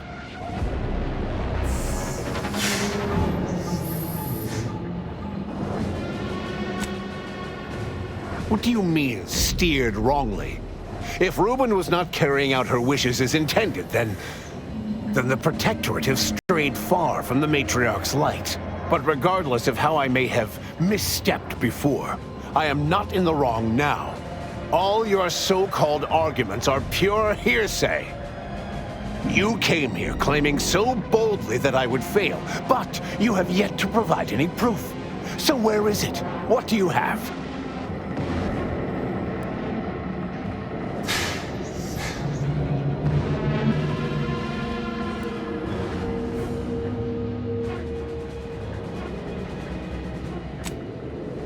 Bah, a report. The abstract means little when compared to reality. Look outside. Is it failing now?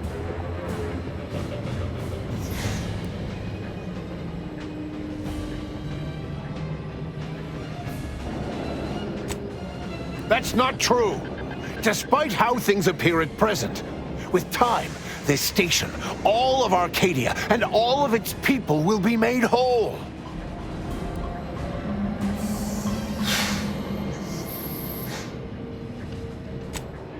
So they will remain as shells upon reconstitution. Is that what you're saying? This would explain the anomalies we've encountered of late. I don't understand. Surely every step leading to this moment was in accordance to the grand plan. All the pieces fit. Either someone has made a terrible mistake, or this is merely a conspiracy to mislead us.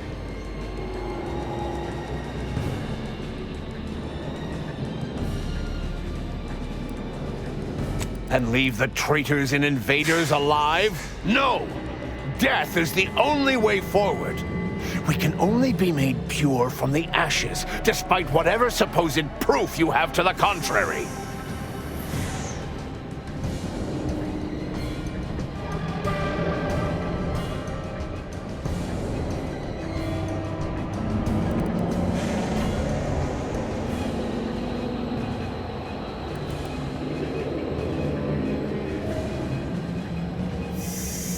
Claim?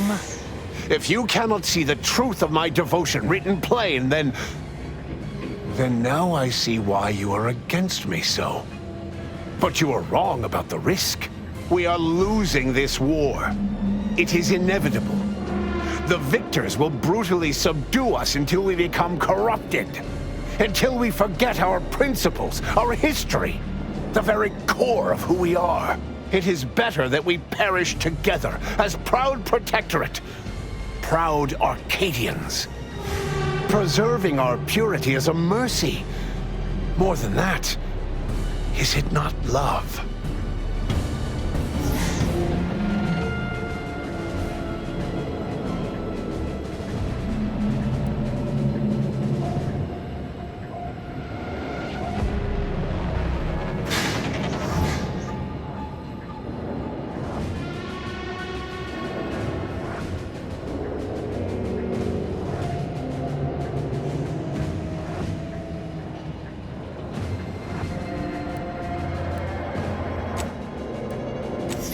As are you.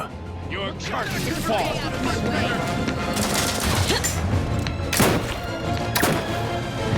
Aggressor at hand.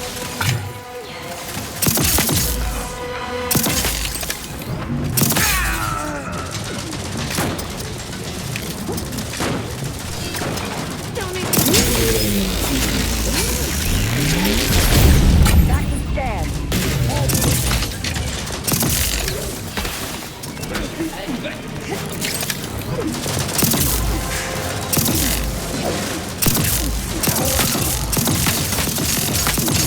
Adversary vulnerabilities identified.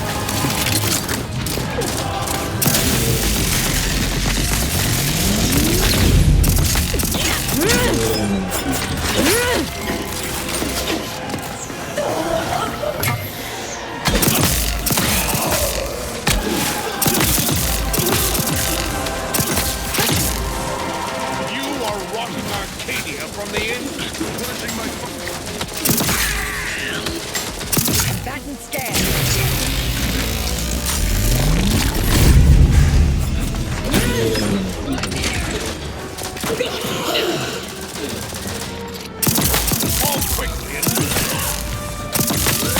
Necessary vulnerabilities identified.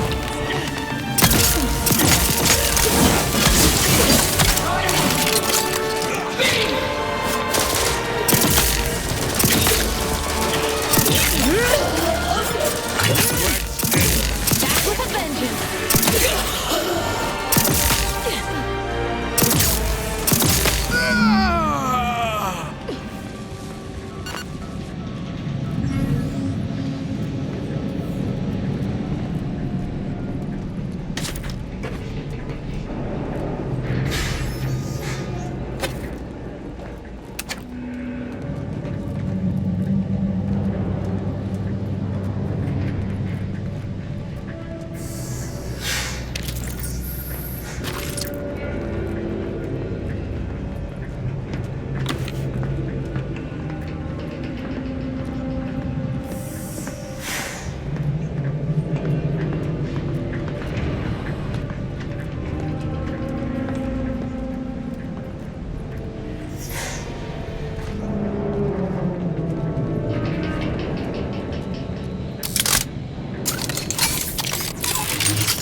If the readouts are to be believed, the rift is on the verge of destabilizing completely. But the rift modulator cannot be operated from this distance. It must be flown into the rift. That was a rather substantial hole in my predictions. These rifts have presented an excessive supply of incalculable variables. Though it may be troubling to you, this conclusion holds no uncertainty. Someone present must do this.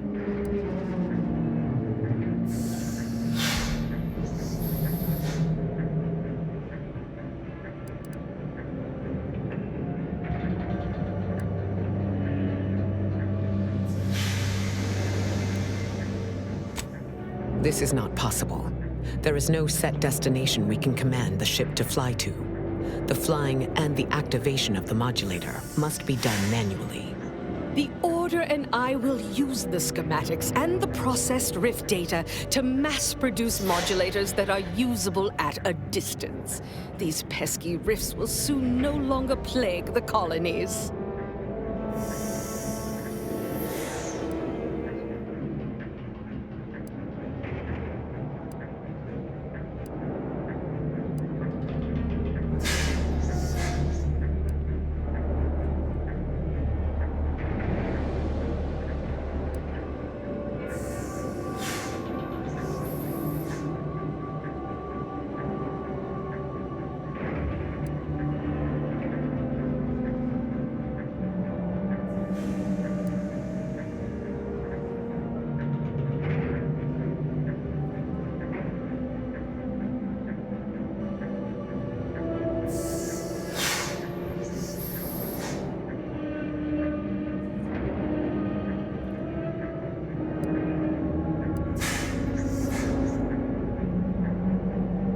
Sounds to me like some of us won't have to wait to experience the rift's perfection. I don't see why it has to be you, dear. I mean, I would, but I've spent much too much on prolonging my existence to cash out now. That is to say, thank you. I will work with Auntie personally to protect the Rift technology and ensure your sacrifice is remembered for the selfless action it is. The results of that test of leadership and character don't surprise me. And so it falls to others. No need to belabor this. I will fly the ship. Back on Greater Tranquility, you wish to give me a chance to atone for my mistakes. I'd say that opportunity has come. No one's going in there without me. And I'll make sure she does this right if it's the last thing I do. And it will be. DeVries can jump headfirst into a rift for all I care. You I admit I'll miss. Don't tell anyone.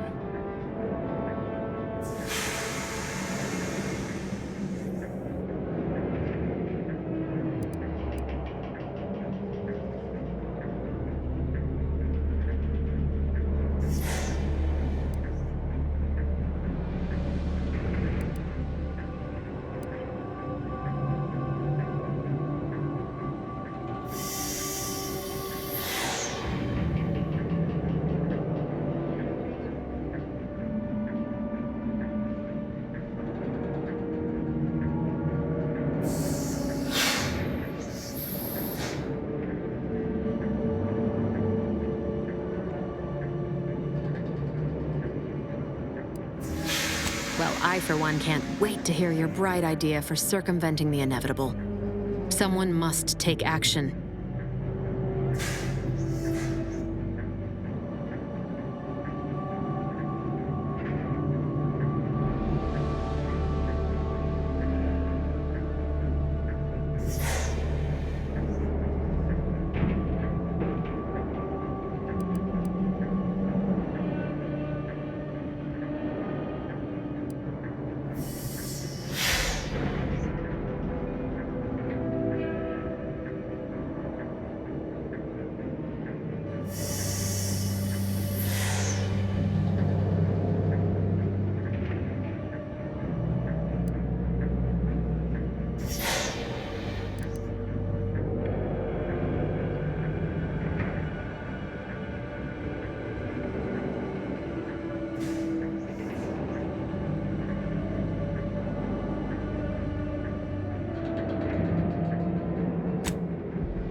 Only it hadn't taken you this much precious time to see sense, Commander.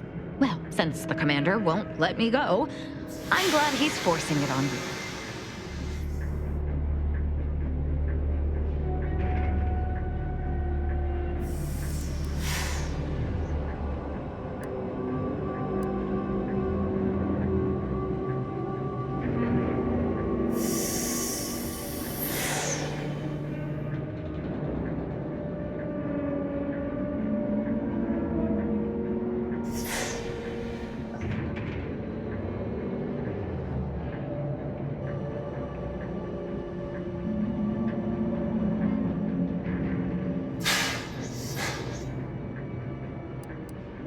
Getting your licks in at the very end, are you?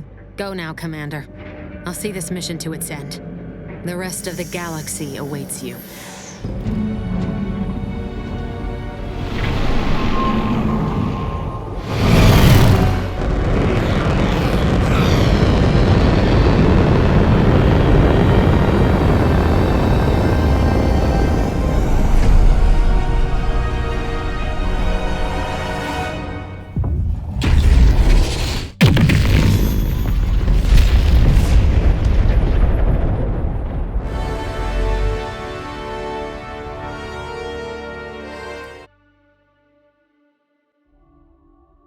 So, in the end, Augustine de Vries chose to die to atone for her actions. And yet, even that hope faded in her final moments, as she realized nothing would make up for what she had done.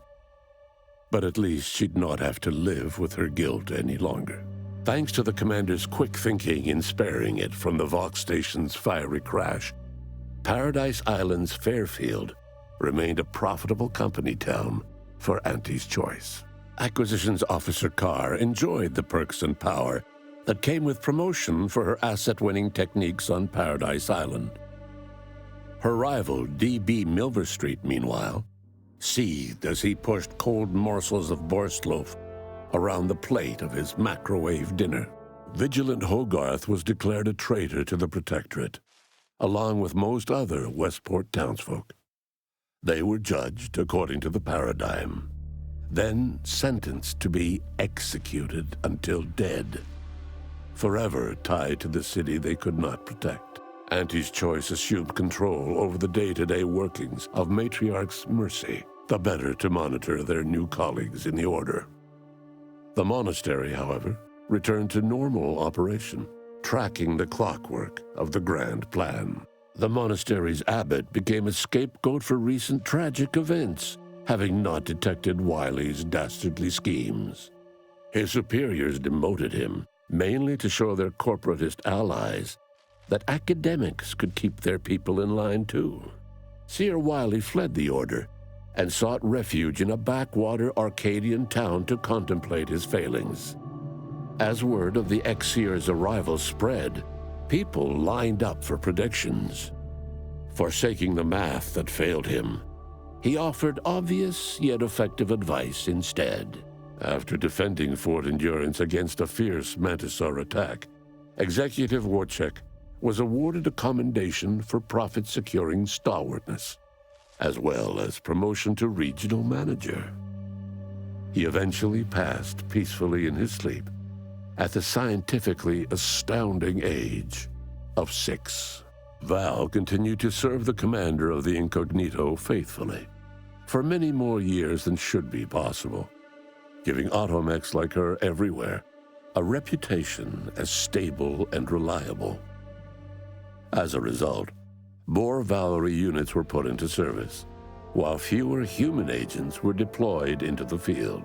As he rose through the Earth Directorate ranks, Niles pressed for a field directive to deploy the new Val units only when the situation posed significant risk. The policy reduced agent casualties by a significant margin. Oddly enough, in-office deaths increased by a not insignificant margin. Agent Niles Ibarra achieved the rank of commander, earning renown as a formidable agent, unafraid to challenge the status quo within the Earth Directorate.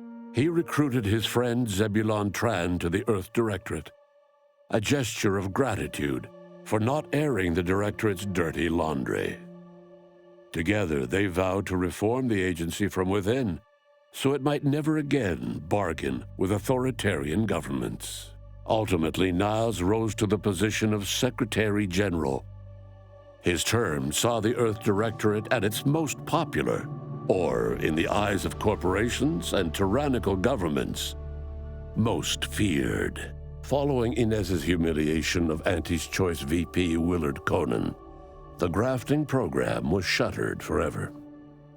Inez ensured that all surviving grafted soldiers received full medical treatment and were compensated for their suffering. Those who died from the experiments were honored. Utilizing what he learned alongside the commander, Tristan attempted to reform Protectorate society from within. But with no authority figure to lead its subjects, the Protectorate was a shell of its former self. After thoughtful cogitation and calculation, Marisol slowly began to reject violence as the sole method for eliminating random variables. Not coincidentally, her social calendar began filling up. Asa finally achieved her dream of dying in a rift. All it took was a daring and blood-soaked heist of a modulator to create a rift that she then summarily leapt into. Thus Asa remained a fanatical member of the Glorious Dawn, spreading the truth of the rifts to her final agonized breath. With the modulator schematics shared as joint intellectual property, Anti's Choice and the Order's partnership remained steady, despite the need for constant compromise. For a time, the Arcadia colony thrived. Auntie Cleo went through the motions of accommodating the Order, yet privately aspired to keep free trade anything but free. She began a new initiative. Any corporation or government that refused her trade conditions was promptly dealt with, either via takeover or strategic use of rifts. Ruth Bassar proceeded to interface with the Archive, an agonizing process that clawed away her lifespan. The Archive computed that she was mistaken to compromise with the corporatists. To advance the plan, she needed to destroy them from within. So she proceeded to do just that. She had only been using the corporation for its logistical infrastructure. Auntie herself and at least some of her top executives needed to cease existing in Arcadia, either via assassination or skip drive-assisted exile. Bassar stripped the power from the corporatists in subtle ways, until it was too late for them to stop her. Yet it remained unclear how long the Order could sustain its dominance once Ruth Bassar passed on to become one with the Equation. Adrift without firm leadership, Protectorate subjects struggled with post-war life. A small band of hardliners collaborated to preserve their society in the face of Arcadia's new leadership. When Sovereign Varric was discovered in mental refreshment, the Order and Auntie's Choice bickered over what to do with him. They ultimately decided to announce his death, while letting him live the rest of his addled days behind closed doors aboard the Undisputed Claim. Until one day, Amos stumbled upon the Sovereign's private quarters and freed him, rocking the colony with a brief scandal. Despite the recent tumultuous events in Arcadia, it was business as usual for Free Market Station. Sub Rosa continued to supply the colony in the wake of the Commander's actions. Unable to die in their sacred rift after it was closed, the Glorious Dawn heeded a new calling, seeking the modulators needed to create new rifts, so that they could die in those instead.